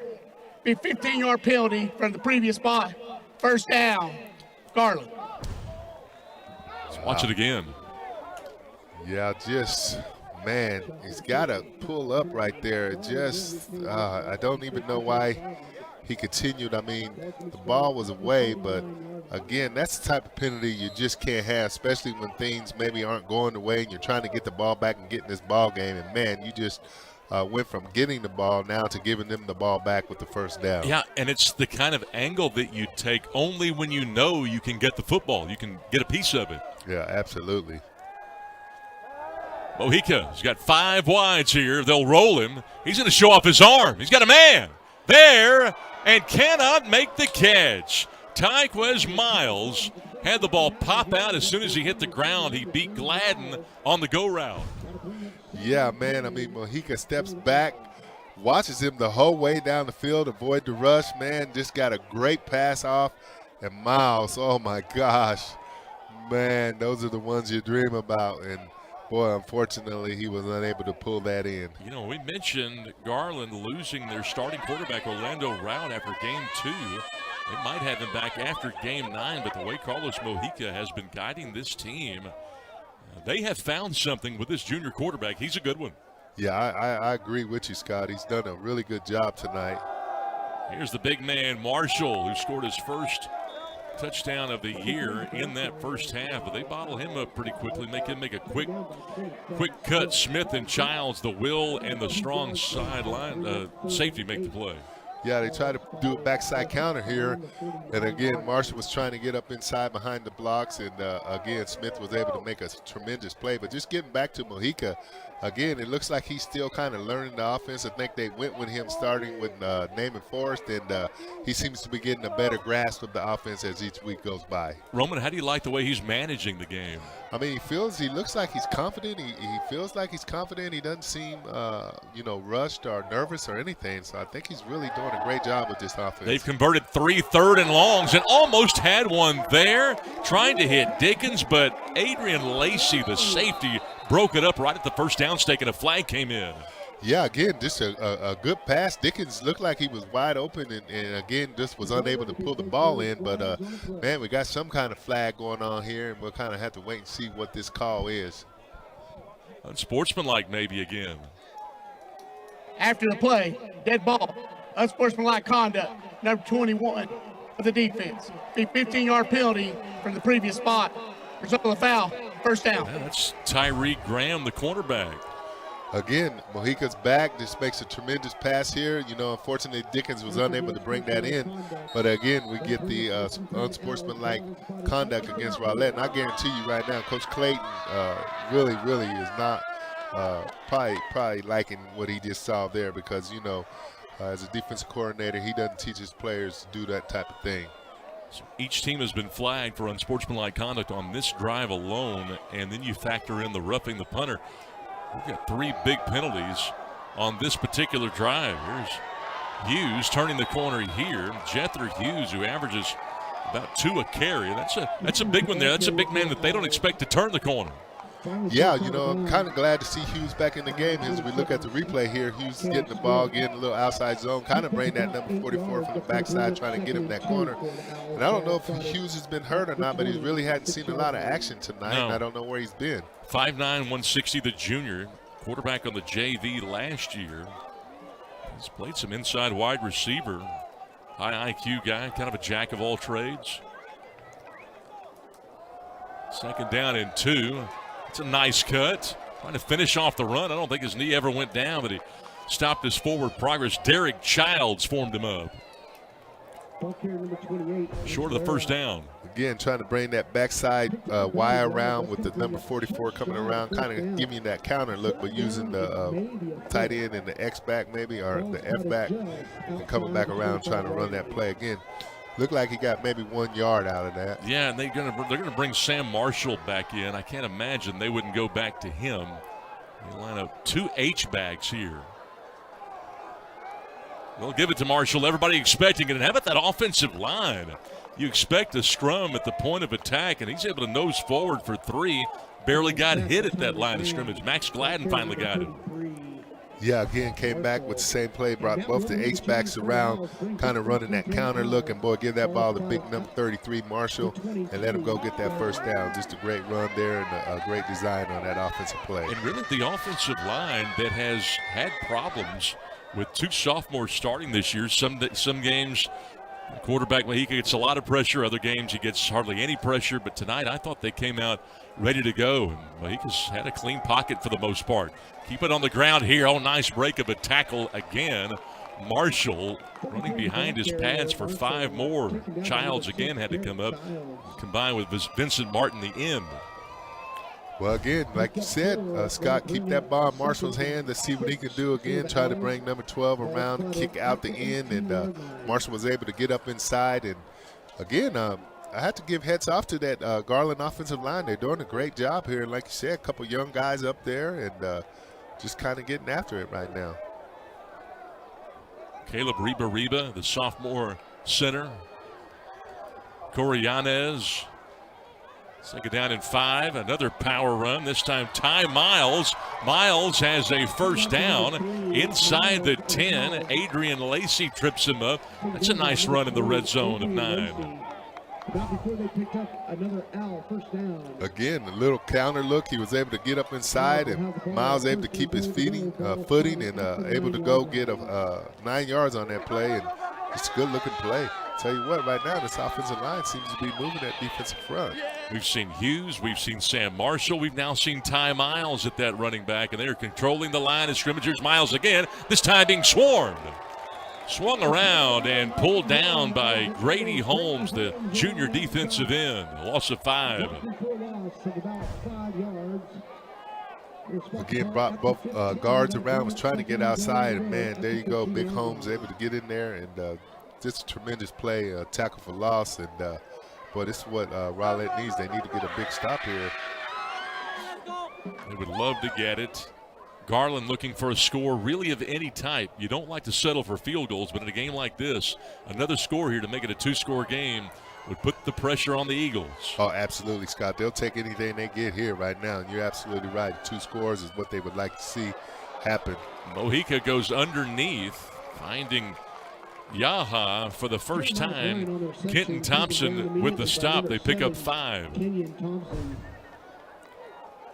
Okay, Mojica gets his feet stepped again, finds Yaha, and Yaha comes in and makes a great catch, you know. And, man, like I said, offense is looking really good for Garland right now. They seem to be in a rhythm, kind of running the ball and throwing the ball, and that's what you like to get going for yourself. Mojica not afraid to spread it out, a lot like Rowlett.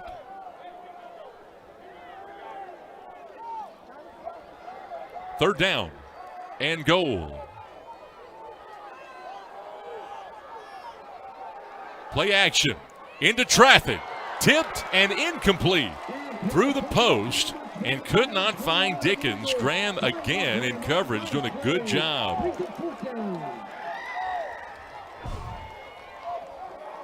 Again, Mojica's trying to get the ball to Dickens, and Dickens is right there, but just a tremendous play by Green, able to break the ball away and knock the ball out. And again, just a tremendous play by that young man. Mario Vargas,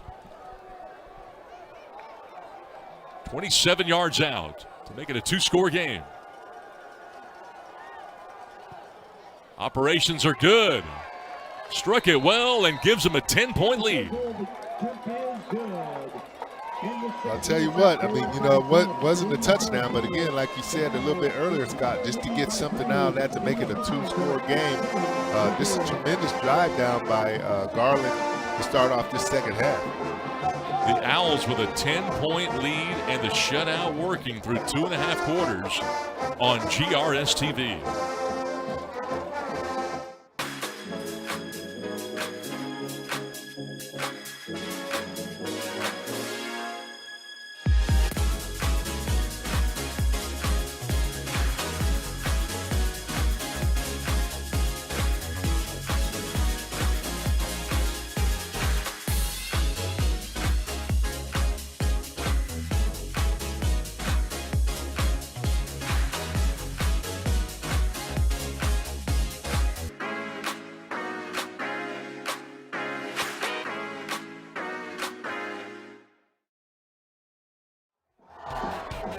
Ball control offense tonight continues for the Garland Owls as they snap it 13 times and post the 27-yard field goal to take a 2-score lead against the first place Rowlett Eagles. Upset brewing tonight as we see Jalen Thomas cut into the middle of the field, and Garland covering kicks well tonight.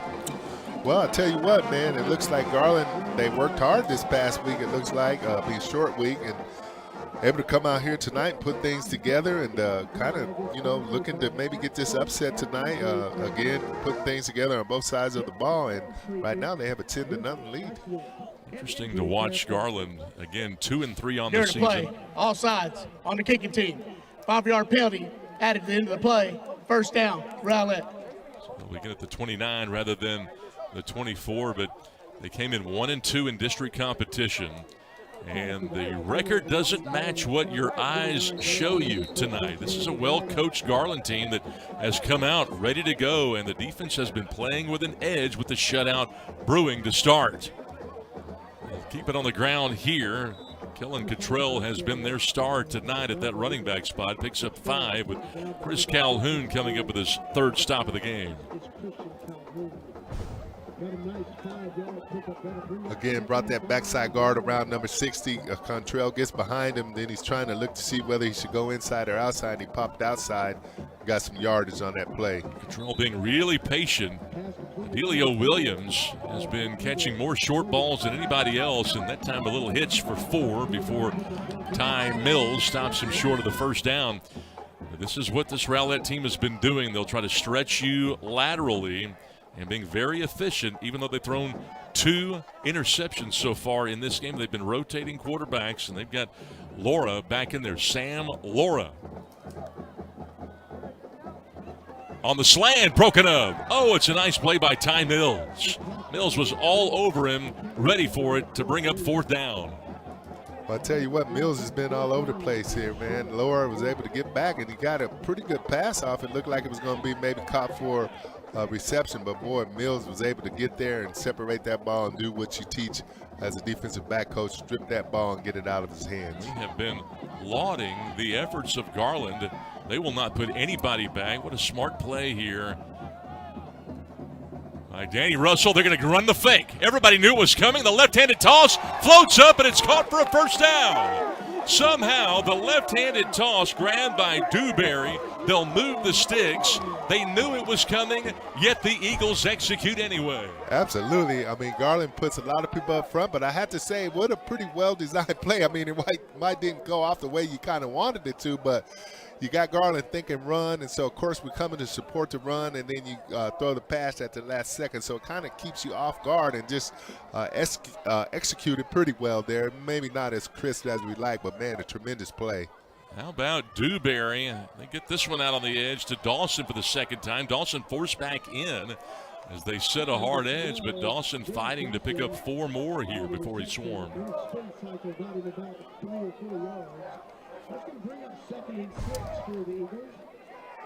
Little play action, gets the ball out to Dawson, and Dawson was able to go get, like you said, 4 yards, and again, something positive out of the play, trying to run hard and give him good effort there. Rowlett again trying to hold on to their 1st place distinction with Saxe and Wiley East. Wiley East with a big win tomorrow night with Saxe to the edge, and that one's way too tall. Benson seeing Laura fire it from his hip, high and wide.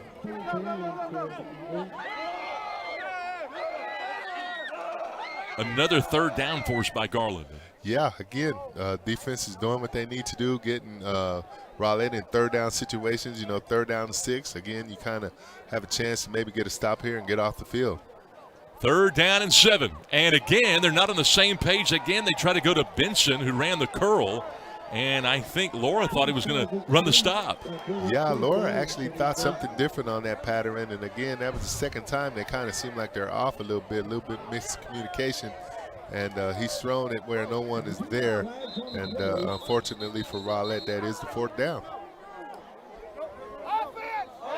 Laura now just 1 for his last 4, and a flag coming in late. Boy, if this one is going to go against Garland, somebody said something. It looks like the offense for Rowlett's coming back in. Wow. I tell you what a tremendous change right there. It looks like something happened to where, like you said, the offense is been called. Now, I don't know. Now they're telling them to go off the field here. Maybe offsetting. Okay.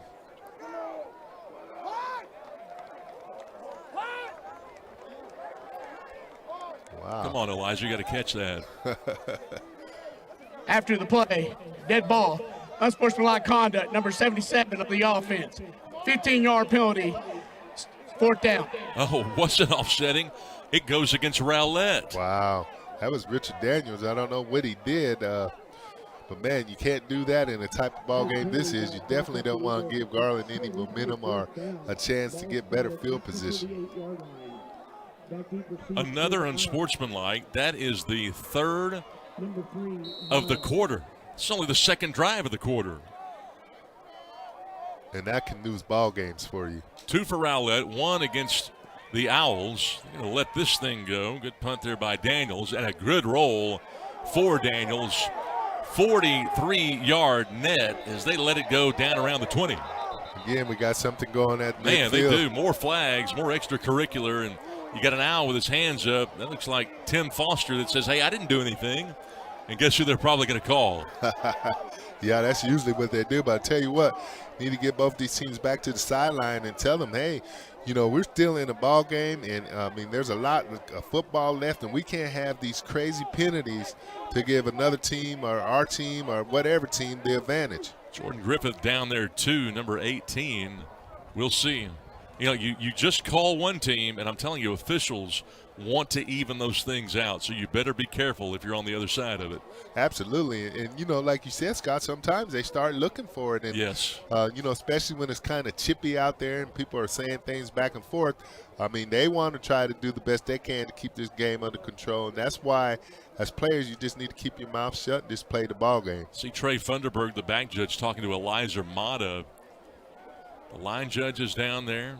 Sean Griffin, umpire tonight. Timothy Witt, see him. And there's the field judge, T.J. Coleman.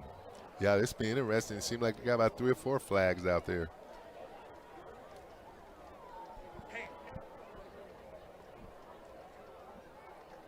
We have 2 fouls on the play. 1 live ball, 1 dead ball. Uh-oh. We have a personal foul, 14 on the return team. Have a dead ball, unsportsmanlike conduct, number 18 of the kicking team. So both penalties will be offset. First down, Garland. Offsetting personal fouls here. Well, I mean, what is that now? 5 personal fouls? Yeah, 5 of them. And, again, got to get your emotions under control because, again, those are the type of things that can lose ball games for you, especially in the tight contest that we're having right tonight.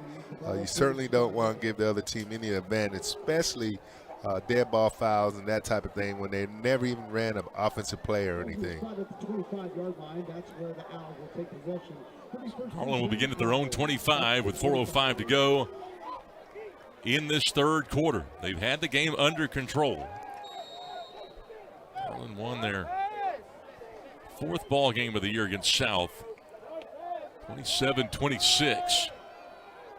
They will try to, again, control the line of scrimmage, run the football. Not much there for Jethro Hughes. Sean Harrison waiting.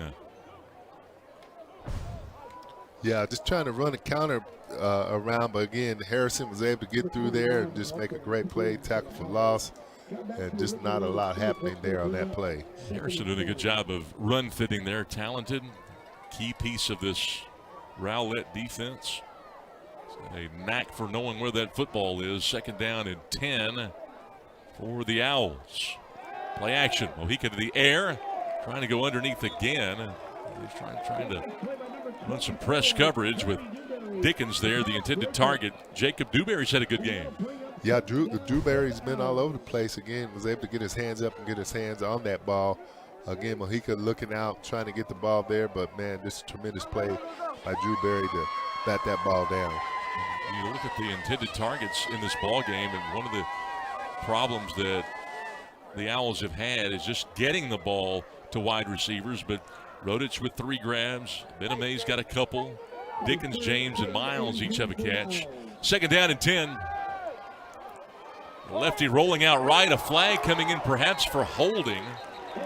And that one goes incomplete. Childs there in coverage. They might get Giannis, the right guard, number 51. We'll see. Yeah, that flag came out there, and, a lot of times it's back there where they make that hold call.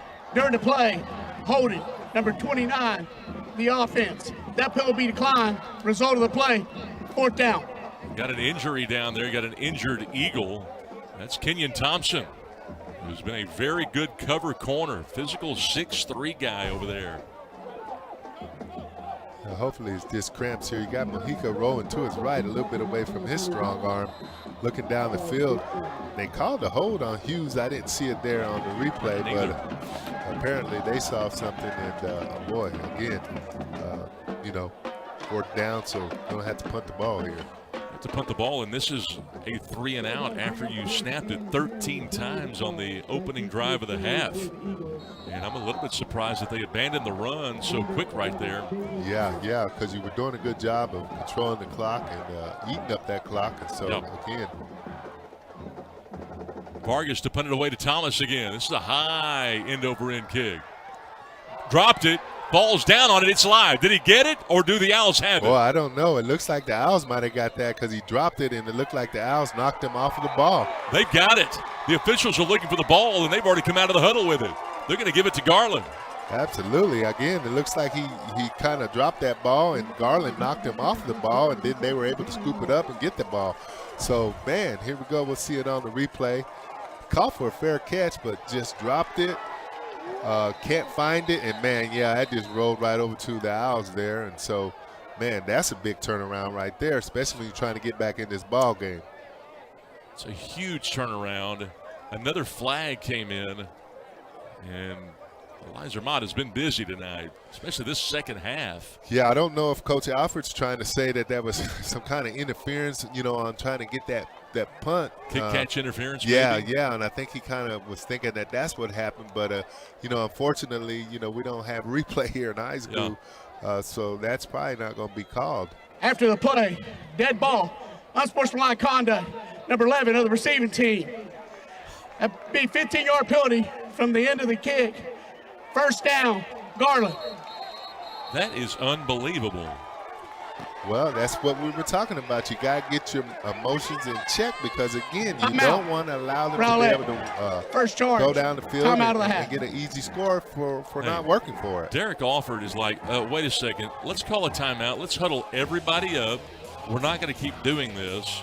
That is the 6th unsportsmanlike conduct penalty between the two teams in 4 drives here in the second half. Yeah, and this, again, like we kind of said earlier, this is how you lose games, because it's still a tight contest. You're still in it, but when you're going to give them opportunities to move the ball without even having to snap the ball, I mean, this can really come back and haunt you later on in the ball game. We're getting close to where this is going to be a real big factor in this game.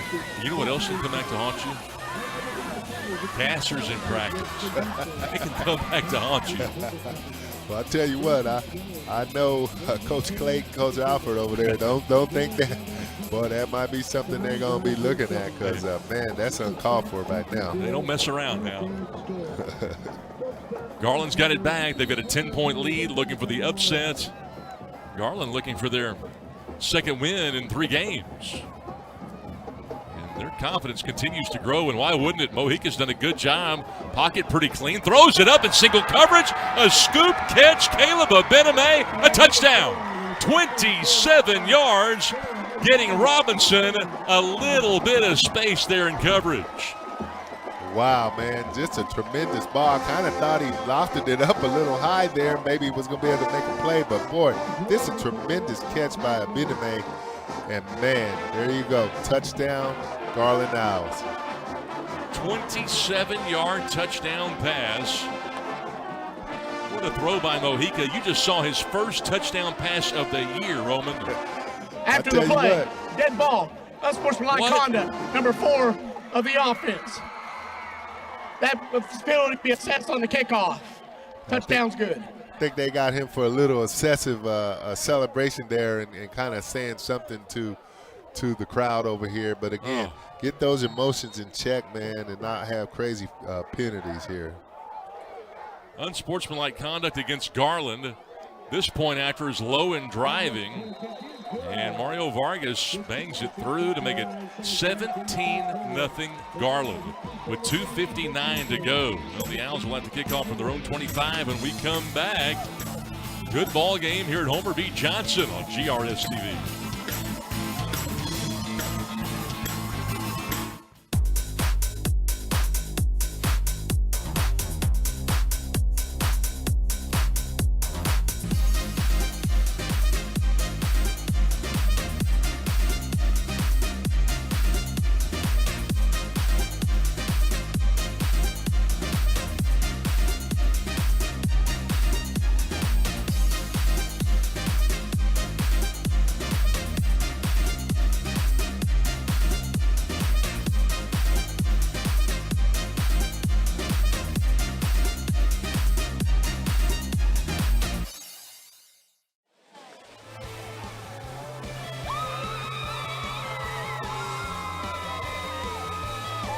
.59 to go here in this third quarter. Scott Garner, Roman Alexander. What a game so far. We had ourselves a 7-0 lead at the half for the Garland Owls, and they'll kick off from their own 25 after the 7th unsportsmanlike conduct penalty between the two clubs here in the third. Rowlett should have not good field position, but great field position. Benavidez will get tackled just shy of the 40-yard line. 6 black hats down there swarming. Yeah, like you said, Scott, this, man, a lot of penalties that like we kind of said a little bit earlier, you got to get your emotions in check and just go play ball game. You definitely don't want to let this game get away from you because you let your emotions get the better of you. And that's what's going to be first and 10. Rowlett again 3-1, first place right now with a 2-0 record, tie with Saxe and Wiley East. Those two will match up tomorrow night. Yeah, that'll be a good ball game tomorrow. Man, will it? Kirkup's back in the ball game. They'll keep it on the ground here. Another flag coming in. You just can't go more than a couple of plays without somebody getting flagged here. Yeah, you know, just again, you got to kind of try to keep things clean and get something going here. If you're Rowlett, kind of get yourself down and get back in this game. Trail's had a good game so far at that running back spot. 11 carries, 58 yards. Third to play. Hold it. Number 52 of the offense. 10-yard penalty. Replay first down. That will negate that last play. Yeah, Cottrell with 10 carries, 52 yards, averaging 5 yards per carry. You'll take that only every Friday night. Yeah, they got more there on that holding, and you know, again, it's not what you want to do if you're Rowlett. You know, as good as he's been, he came in averaging 7.5 yards per carry. They'll motion him out now, fake it to him, instead throw the screen to Williams. Williams has been very active, but this time everybody waiting on it. His 6th catch only renders maybe 1, possibly 2. Yeah, was able to get the ball out here to Williams. You know, again, you know, get it in his hands, but just a tremendous tackle there. Good open field tackle. It looks like Williams kind of went down maybe with a little shoulder injury there, but we'll see if he's able to get back in the game. Williams, it's a great route runner. They like to get it to him in space. We mentioned his 6th grab, just 31 yards. They'll dink and dunk you. Action stopped here. Williams with 5 catches. Jalen Thompson's got 4. Thomas has 4 catches. They have not scored. This Rowlett team limited to 152 timeout. Yards. Garland, first charge. Timeout of the half. Garland calls the timeout, but yeah, they've been limited to 152 yards, and it's a Rowlett team that averages about 319, so they are well under their average. But again, Garland's come up with timely turnovers tonight. It started with a pick at around the 4-yard line on the very first drive of the game. Yeah, absolutely. And again, you know, the thing that you can say about Garland tonight is like you kind of mentioned there, Scott, they're able to come up with the plays when they need them and, you know, get the stops kind of when they need them. And this has really been a tremendous effort on their side of the defensive ball. It has been. River Kirkov, the junior, 30 of 54 coming in. Kirkov 2 of 6 tonight. It's second down at 16. Oh, what a bullet over the middle. A little bit behind Benson, and he could not hang on to it. Again, Wynn, who had the early interception, credited for the breakup that time, but that is a strong throw, just a little bit off the mark. Yeah, again, Kirkov is able to get back here. This is a strong pass, but, boy, just a little bit behind him. But I think if you ask any receiver, if you ask Benson, if it hits my hands, I should be able to make that catch. And it looked like he could have maybe came up with that ball. Third down and almost 17 needed for Rowlett. 5 wides of the package, and well, he leads Williams this time, but through his hands, he would have been well shy of the first down anyway. But Ty Mills with him step for step, and it's a good route run by Williams, but some of these balls are coming in hot. Yeah, he really put some fire on this one, and again, you know, I think if you ask Williams, he probably think he should have probably came up with that ball too. Some of the wide receivers a little bit frustrated because they're having to extend their catch radius just a little bit. But again, man, a 3 and out. Boy, tremendous job by the Garland out defense, and get the ball back for your offense. Punt by Moreno, and you got to credit Danny Russell. He says, hey, we don't need a return. This is all about ball control. Can we control the line of scrimmage for the last 13 minutes and 40 seconds here? Absolutely, and I tell you what, they have really come in with a great game plan. You know, again, you know, I think they've been able to settle in on Mojica. They kind of went with him last week against Naaman Forest, and they feel like they found something, and he's really has done a tremendous job. Yes. You know.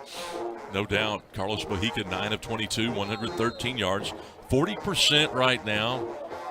Does have the touchdown to go along with the 1 interception, so 1 touchdown, 4 interceptions here. They'll go buck sweep action now. First time we've seen Jackson carry the football. Jackson off that left tackle spot, running for 4.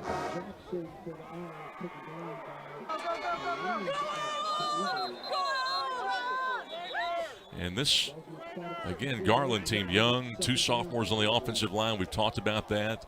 Rowlett with a man down. They lost their starting quarterback after week number 2, lost their top 2 running backs.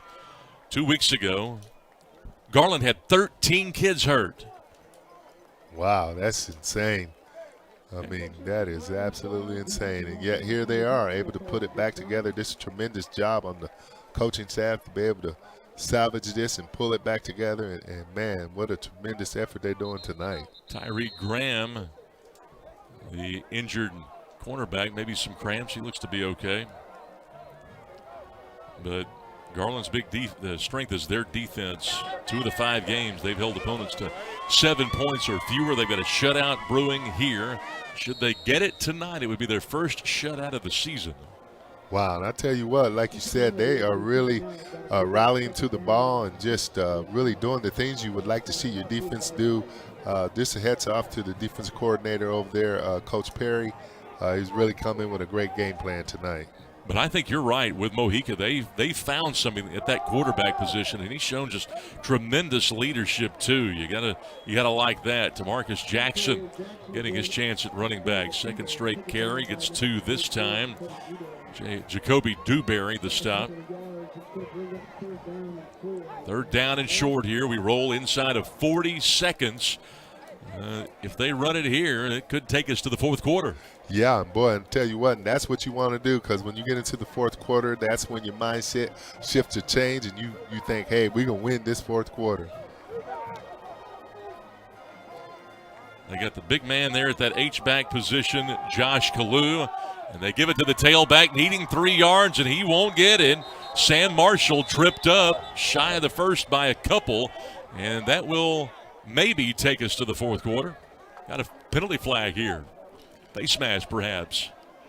Yeah, it looked like it was face mask there or some kind of penalty there after the game. I mean, after the ball carrier was down. So it probably is a face mask call, I'm thinking. You get the stop on 3rd that you want, and if they move the sticks here with a penalty, I don't want to say that's the final nail, but it would be very tough to come back. During the play, personal foul, face mask, number 97 of the defense. 15-yard penalty added to the end of the run. With the penalty, 1st down. And again, we kind of talked about it here. We look at the play, just tremendous running, face mask right there. Boy, just, oh my gosh, that is just really a little too much. I know you're trying to make a tackle, but man, you got to get your hands off of that, and that could cause perhaps an injury. But it will, and it's going to get us to the 4th quarter. The Garland Owls, with that penalty, will get a fresh set of downs when we come back here at Homer B. Johnson. Garland looking for their second victory of the campaign on GRS.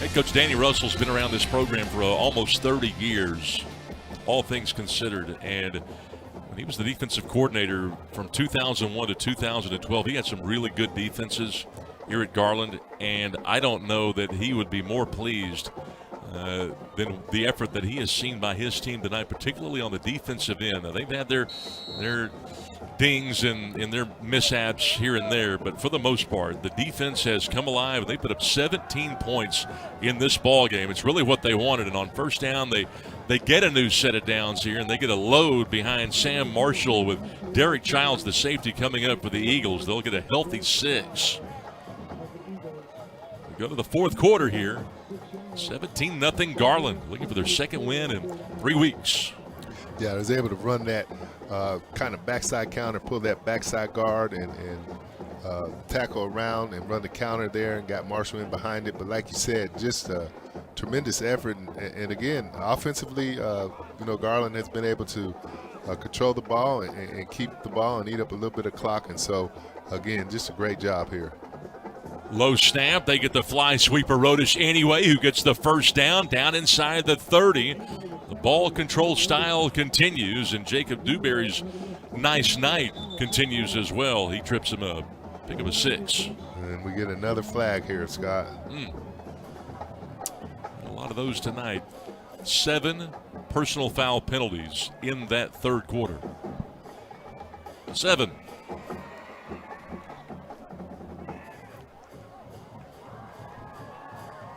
Eliza Mata. After the play, dead ball, unsportsmanlike conduct, number 6 of the defense.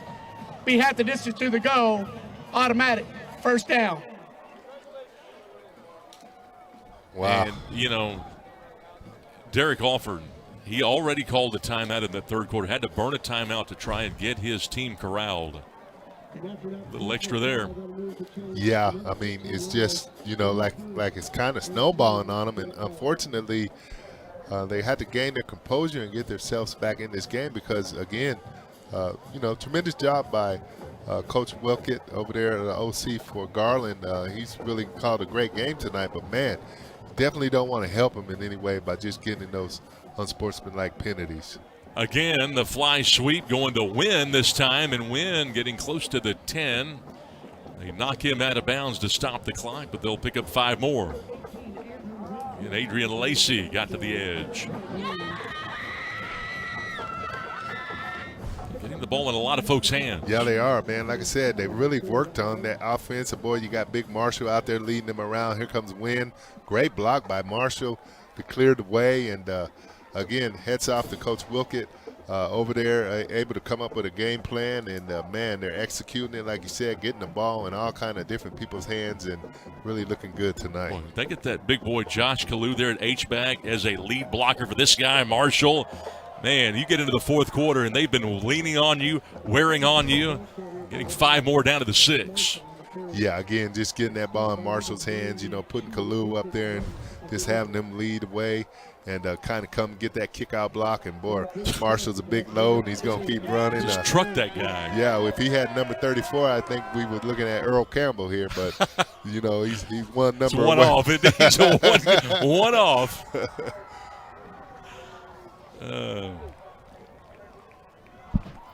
Mojica to Marshall. Hard to get him up high. He's still pushing. He's got a first down. Down to the 2.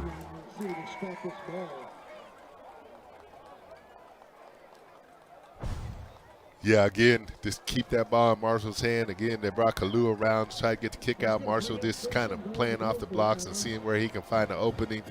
Big number 71 trying to pull him in. Miguel Velasquez trying to get him over that end zone line. But again, just I'd probably come right back to Marshall again. Marshall with 14 yards on this drive alone. Lined up at that running back spot. I got to agree with you. Let him pound on him a little bit more. Oh, a mesh point mishap. They'll lose 3 back to the 6. I think everybody thought Marshall was getting it. How about Dewberry? That's got to be his 6th tackle already. Yeah, Dewberry's in there. Martin's in there. Holmes are in there. I think everybody. Harrison got some of that. So you're right, Scott. I think everybody knew where the ball was going there. It's interesting. One of the keys was to hold Rowlett to 20 if they could. If they could hold him to 20, they really felt like they had a good shot tonight. Right now it's 17-0, and they're trying to post some more. Looking for their first shutout and trying to stack a little bit more on. Now they're going to go to scat back right here with a block. To the goal line. Reaches out. Does he have it? Miles looking for it. No signal. Down to the 1. Gladden hanging on for dear life to keep him out of the end zone. Yeah, just, man, again, giving it to him, boy, following number 51 around, 51, just a great block there, leading him around. And I tell you what, boy, I thought he got in, but I guess he was just a little bit short. It's lucky we don't have instant replay at this level because I'm not sure he was down. The ball came out. Yeah. Cody Yanez was actually leading him around. Just a great job blocking there. Again, boy, tell you what, Garland seems to be getting stronger instead of getting tired. Boy, Timeout. they're kind of smelling it here Second right charge. Timeout of the half. So timeout called here. And with timeout for Garland. Love to look at that last play again. I'm not sure that ball was out. Let's take a look at it. Rowlett fans, when they come back out. Then get behind Cody there, Yanez. Running, and yeah, he wasn't down, and that ball was loose. Yeah. That should probably be a touchback. Yeah. The ball hit the pylon. Yeah, it did. As we took another look at that, Scott, it did kind of look like it went.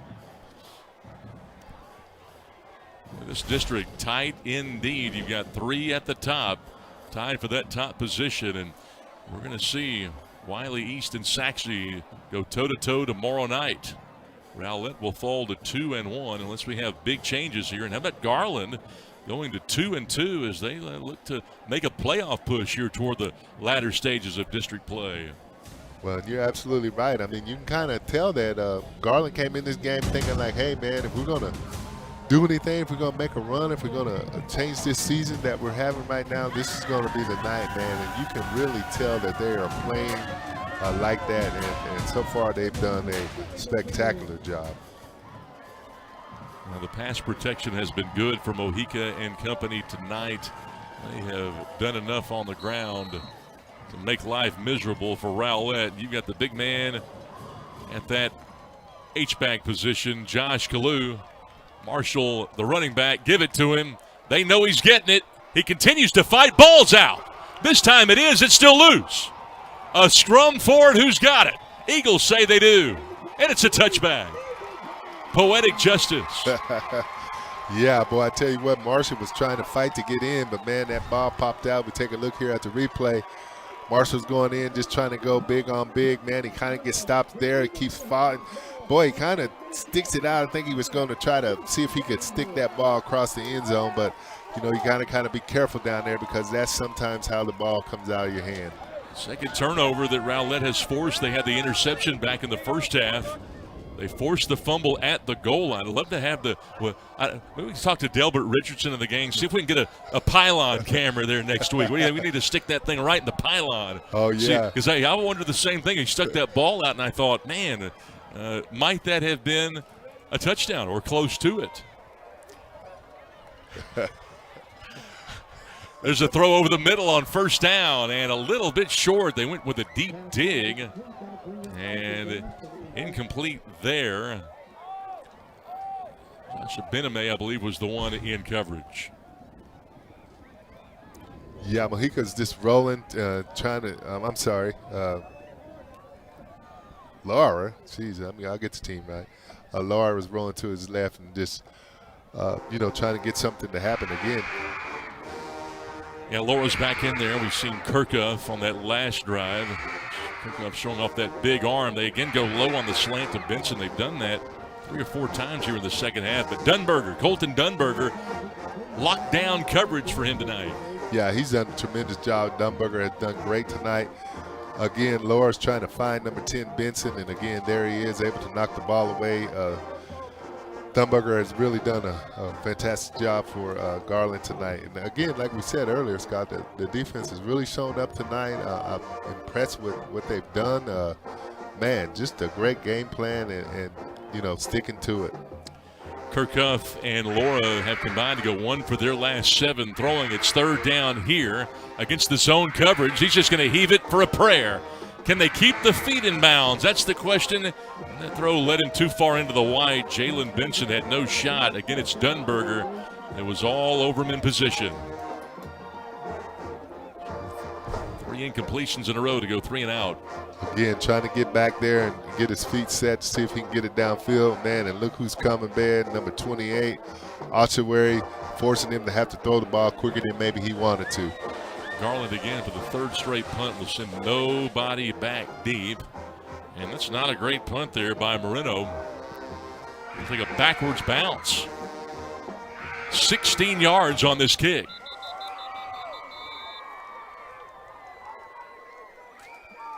And with 7:51 to go, you can not quite mark down the W, but you can smell it from here.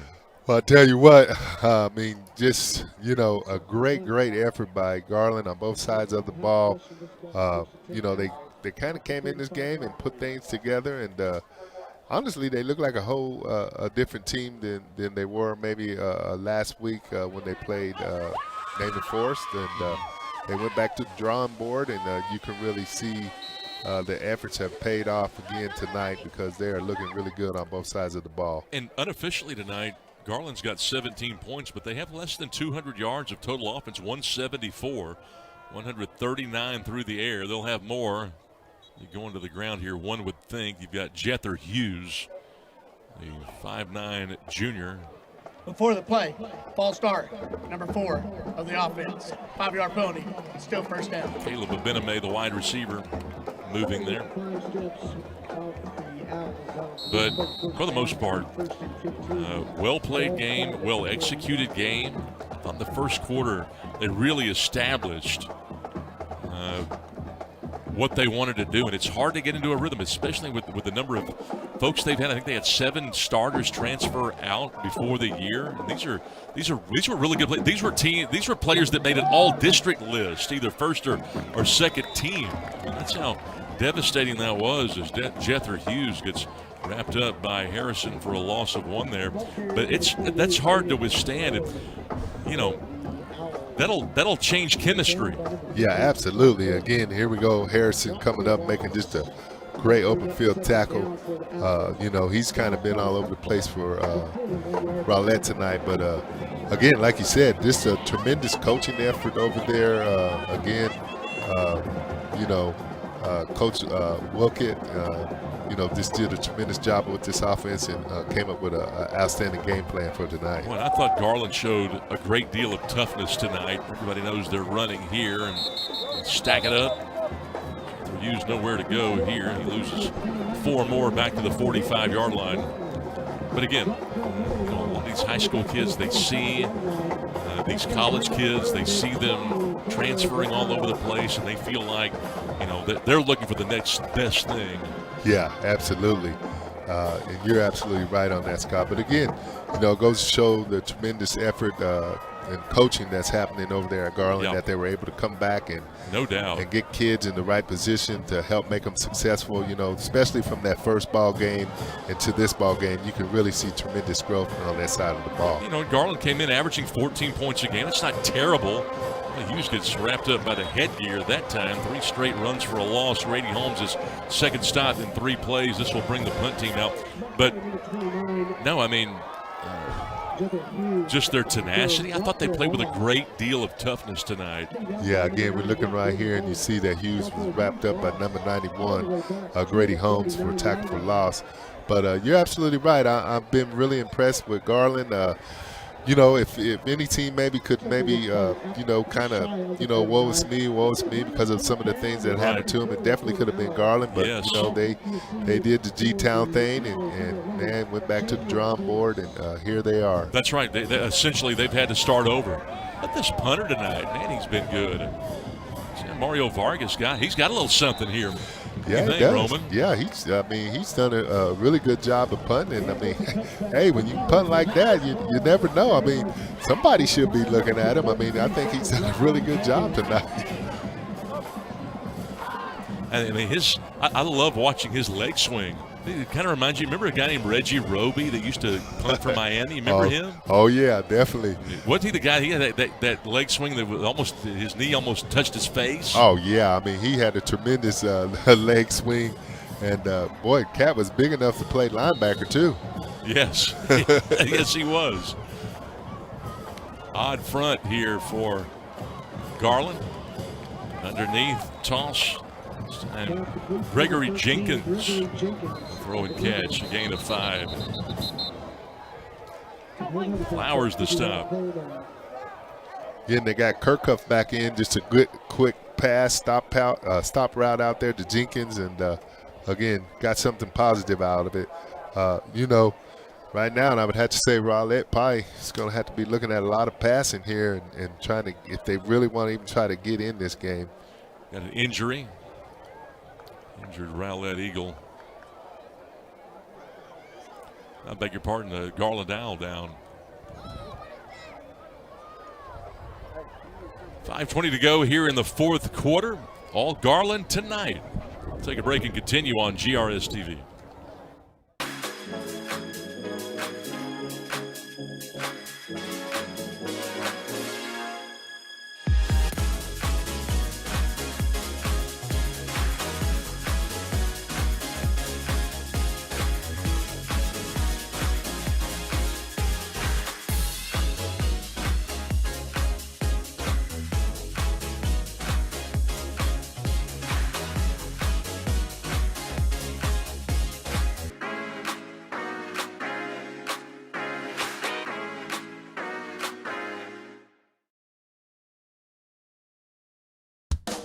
The Garland ISD Education Foundation provides resources to support and enrich education for all students in the Garland Independent School District.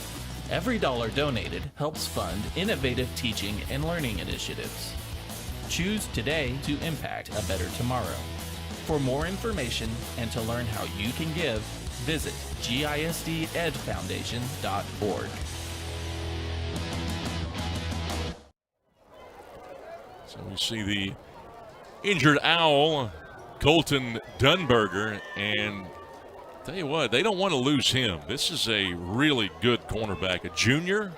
Again, we mentioned when they played Saxby, Dunberger, a guy that shut down Kalik Lockett, that may be the most dangerous wide receiver in the district. I don't know how you could classify him as that. Yeah, absolutely. And again, Dunberger's been doing a tremendous job. Hopefully that young man will be okay. I know he's gingerly walking off the field over there. I'm not sure if it's an ankle or a knee, but hopefully he can get some treatment and get himself back together. You know, he and Mills both, Roman, play cornerback the way you want to see cornerback play. They are very physical.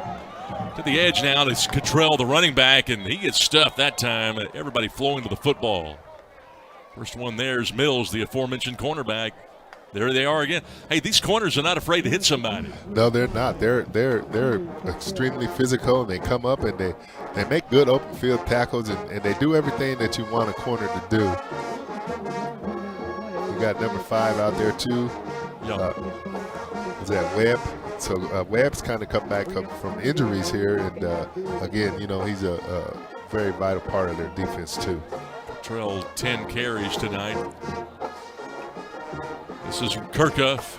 Kirkhoff's got a big arm, showing it here. Benson in double coverage. Boy, the safety coming up and knocking that ball away. Andrew Wins had a great ball game tonight. We got a flag down. I don't think we've seen a pass interference tonight, have we? No, we haven't. Josh Abename was over there too in coverage. During the play, pass interference, defense number 25. 15-yard penalty from the previous spot. Automatic, first down. Watch that again. Let's see it. He got there a little quick, but quick. You know, I've seen worse. But they called that on Bryant. So again, pass interference on him, and you know, I mean, you know, and Bryant's the one that came in for Dunberger, who left with injury just a second ago. Yeah, absolutely. I'm kind of like you, Scott. Where did this win guy come from, man? Just an outstanding job tonight. He's been really good tonight. Yeah, he has. Throw into the flat, looking for Dawson, who sort of surfaced as being a guy with 6 catches last week. Dawson has a couple of catches tonight. That one too tall.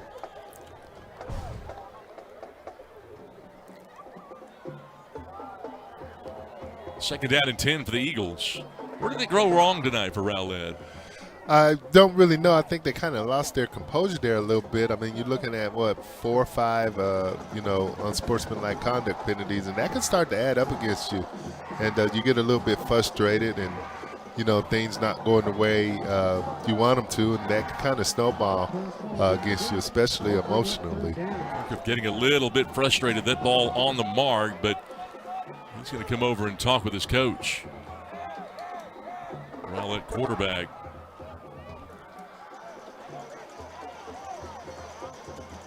And you can tell he's frustrated down there. Yeah, I think, Rowlett's a little bit frustrated. I'm sure they had some other thoughts about coming into this game and what they could do tonight, and some of the things just haven't happened for them. And, heads off to Garland. They've done a tremendous job on both sides of the ball. That team averages about 211 through the air a game, which is solid. Timeout. Rowlett. Not eye-popping. Time out of the hat. But they've got some parts to where you can see them getting to the point to where they could get 250, 300 yards consistently if they could iron some things out. Yeah, absolutely. And I think coming into this ball game, they had a 3-game thing going for them. I mean, they did have the bye. I mean, the bye is kind of strange, Scott. It can help you, and especially if you got injuries and you're trying to get things back together and trying to get rested. But then sometimes it can get you a little bit rusty too. So I'm not for sure where Rowlett lies in on that paradigm. Kirkhoff, an athletic quarterback, runs the RPO. He's a baseball guy. He's got a big arm. He missed spring ball. Big arm. Just trying to, they were trying to get him reps early in fall camp to get him going, and he's got the big arm. Sometimes it can get a little erratic. They're down in 10. Offensive line does a good job of keeping pockets clean, and there he is throwing off his back foot and throwing his second pick of the game. Well, he just kind of threw that one up, and Ty Mills has his first pick. Well, again, Kirkhoff got back, kind of got set, didn't really get that foot. He didn't really step into it, and again, off his back foot. And, unfortunately, Miles was there all the way. I don't really see, who else could have got that ball other than Miles. And, again, interception. And Kirkhoff not afraid to throw it in coverage, and, that's why he came in with a 2 touchdowns to 3 interceptions ratio there. Right. And again, I think what you're seeing with Rowlett tonight is, sometimes when things don't go your way, sometimes you kind of have a snowball effect that just, doesn't quite go what you need to have happen. And again, hats off to Garland on both sides of the ball. They've done a tremendous job. They have, and the power run here. Everybody in the stands knows what's going to be coming here. You just don't want to get anybody hurt. And somebody shaken up right there. It may have been. Was that the running back? It might have been. Marcus Jackson. He's got some time at running back here in the second half. Boy, Garland just has been injury plagued. They were dropping like flies. We mentioned, 2 weeks ago they had 13 guys hurt. Just been decimated with injuries, lost those 7 starters. Got youngins down there on the offensive line.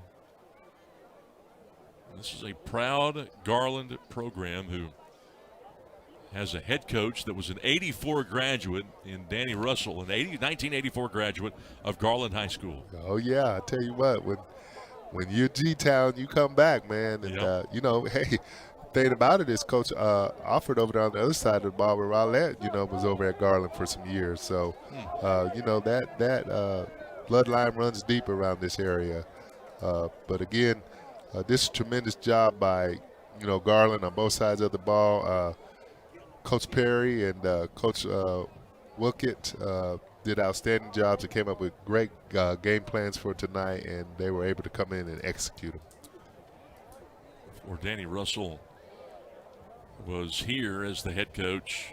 He's a head coach at Wichita Falls for 3 years. Right. Where he led them to deep playoff runs in back-to-back years, and that's sort of where they knew, hey, this guy, he's got something. And he always wanted to coach here in Garland. But a lot of times you've got to go away and get some experience before they'll let you sort of take the reins. Yeah. Sometimes you have to go away before you can come back. But, Coach Russell has always been a tremendous coach, knows the game, does an outstanding job with the game, knows the X and O's. But the good thing about Coach Russell is he's able to build relationship with his players, and, and the players really want to play for him. And I can say the same thing for Coach Alford. I mean, these guys want to play for these guys because they build relationships with their players. No doubt.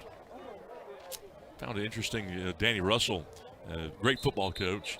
He played baseball in college, played at Panola, and then played at North Texas on a baseball scholarship.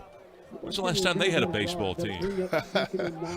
Well, that might have been the last time. It's true. You might have shut it down, huh?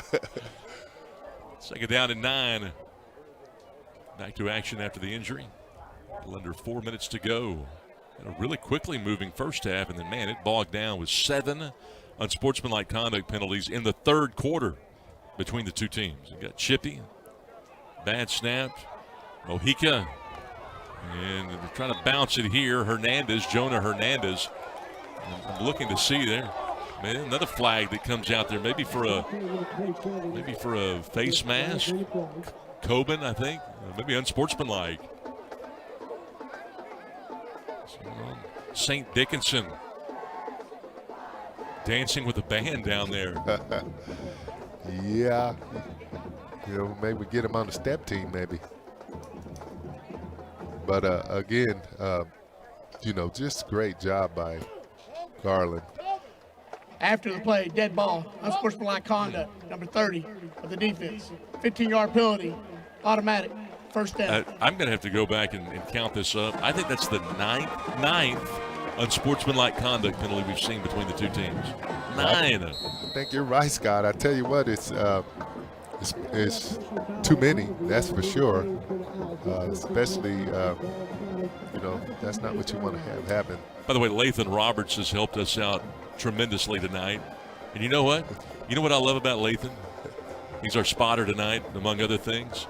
And he gets better and better. Every game he does, he gets better and better. Hey, that's what champions do. That's absolutely right. This tremendous job. He's doing a great job. I know he's helping me a lot. But, Scott, I'm sorry you had to carry me all the time. But No. There's Hernandez, a loss of 2.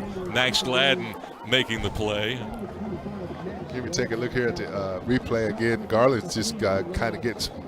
Well, we didn't go to the replay, but anyway, Hernandez getting him a little bit of rep, and again, Garland's kind of maybe with the injuries they have, it's probably smart to get some of them guys they consider starters out of the game. Yes, because you got a little ways to go here. No doubt. Maybe need to save those guys. Hey, Jayhawks don't need to be carried.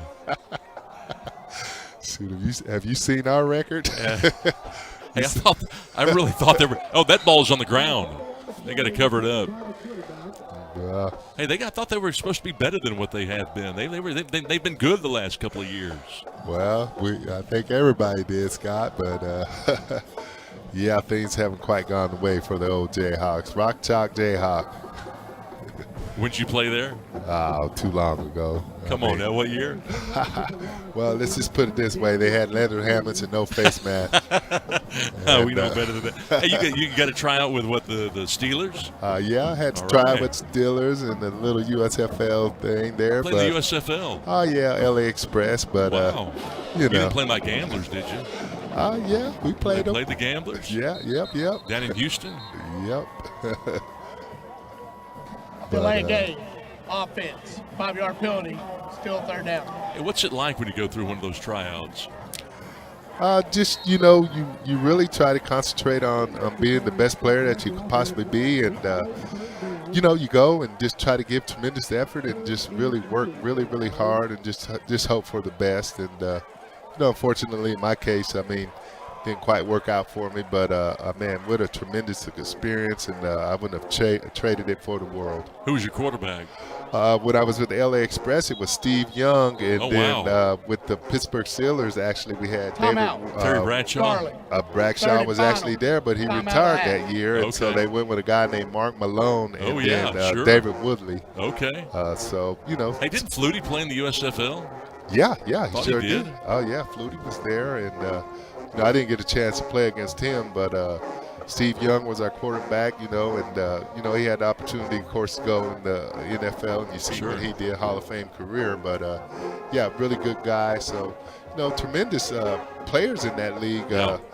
just unfortunately during that time when I played, it folded up, and then they kind of restarted here. Was that 80? Was that 84 the first year of that league? Absolutely, I was there in 85, 86. So okay. Yeah. Man, that was so much fun. I was so happy being a kid back then and watching that league. Yeah. And we were so excited. Spring football, professional football. Yeah, absolutely. Funny thing is, I think there was really about 4 or 5 teams that could have came out of that league and maybe had some success in the NFL, but we'll never know now. Never know. Yeah. Third down here, Garland trying to put it away. To the edge. Oh, big hit by Webb. Flag, another flag. I'm almost scared to even take a look at it. Maybe a hold against maybe Molina.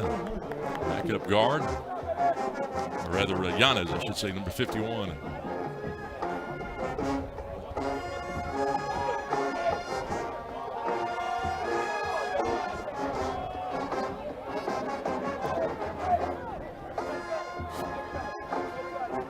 I want to see if Lathan's right. Lathan says it's number 51, Yanez.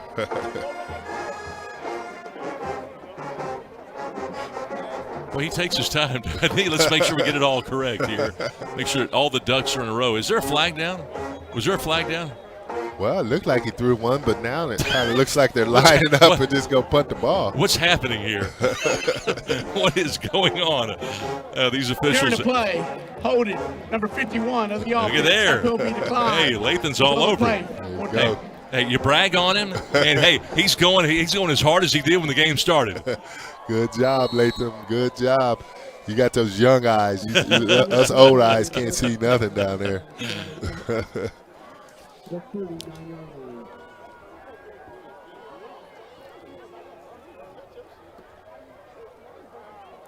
You going to be at that game tomorrow night, Saxey? And oh, we got a fake. Got a fake and got a chance to convert here. Foster, close to a first down. They ran a fake on him, and they convert. Whoa. Wow. They may Andre wear this thing into the end zone here in a second. Wow. Man. Hey. Wow. I think that's a statement right there. Yeah, I think so too. Foster was able to just keep running, and man, does a little hesitation there. Hey, it actually worked. I mean, sometimes they do that PlayStation stuff, and I guess sometimes you can come out and do it on the field. But man, just a great hesitation move right there. And man, picked up the first down there. I thought he was about to go into the gritty there for a second, didn't you? Yeah, boy, what a call. Yeah.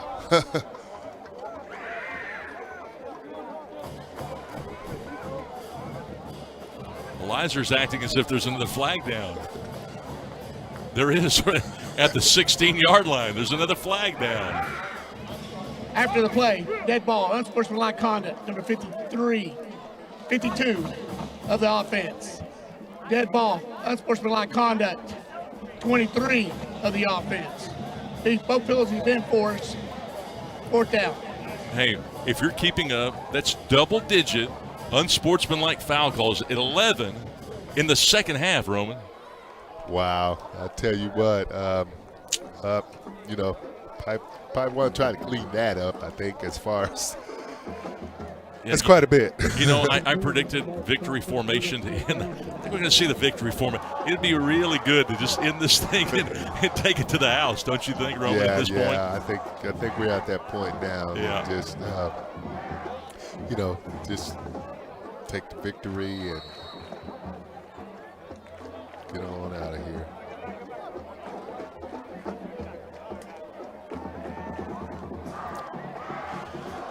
Well, a win tonight for Garland pushes them to 2-2 in district competition. They will go to 3-3 on the season.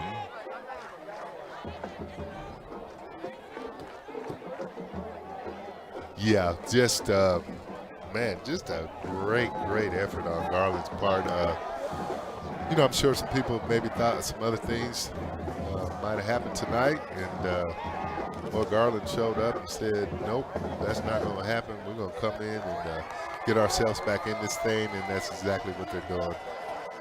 Looks like they're going to go on and call the game here. 17-0 the final score, as this one will roll to the end. Wow, the Garland Owls post the shutout tonight, Roman.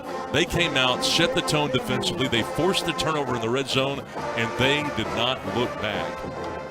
Absolutely not. Heads off to Coach Danny Russell, Coach Calvin Perry, defensive coordinator at Garland, and Alex Wilkett, offensive coordinator over there at Garland High School. You guys did a tremendous job and great game plan, and congratulations to you on that victory. They executed tonight. They lined up. That offensive line, as young as it is, they kept the pocket clean enough, and they fired off the ball hard enough, and they do enough tonight to upend Rowlett, a first-place Rowlett team. I don't want to speak for Danny Russell, but I would think that he would believe that this unquestionably the best game that his Owls have played this year, as they even their overall record and go to 2-2 in district competition, still with a chance to make the postseason with a huge win tonight. Absolutely, and that was the thing about tonight. I mean, Rowlett had the chance to solidify themselves perhaps into a playoff spot, but then again, Garland also had the same opportunity, and it looks like Garland believed it a little bit more tonight and was able to go do that, and now they find themselves in a position to still have something to play for the rest of this year. This might be the catalyst to compel them to maybe higher things for the rest of the season. 17-0 Garland posts the win tonight at Homer B. Johnson Stadium. We thank you so much for tuning in. We thank you, Roman, tonight for all of your hard work, and thanks to our GRS TV crew, including Delbert Richardson and the gang. Lathan Roberts, tonight's spotter. My name is Scott Garner. Until next time, the final score one more time from Homer B. Johnson Stadium. It's Garland 17 and Rowlett 0. From Garland, Texas, good evening, everyone. Good night, and God bless.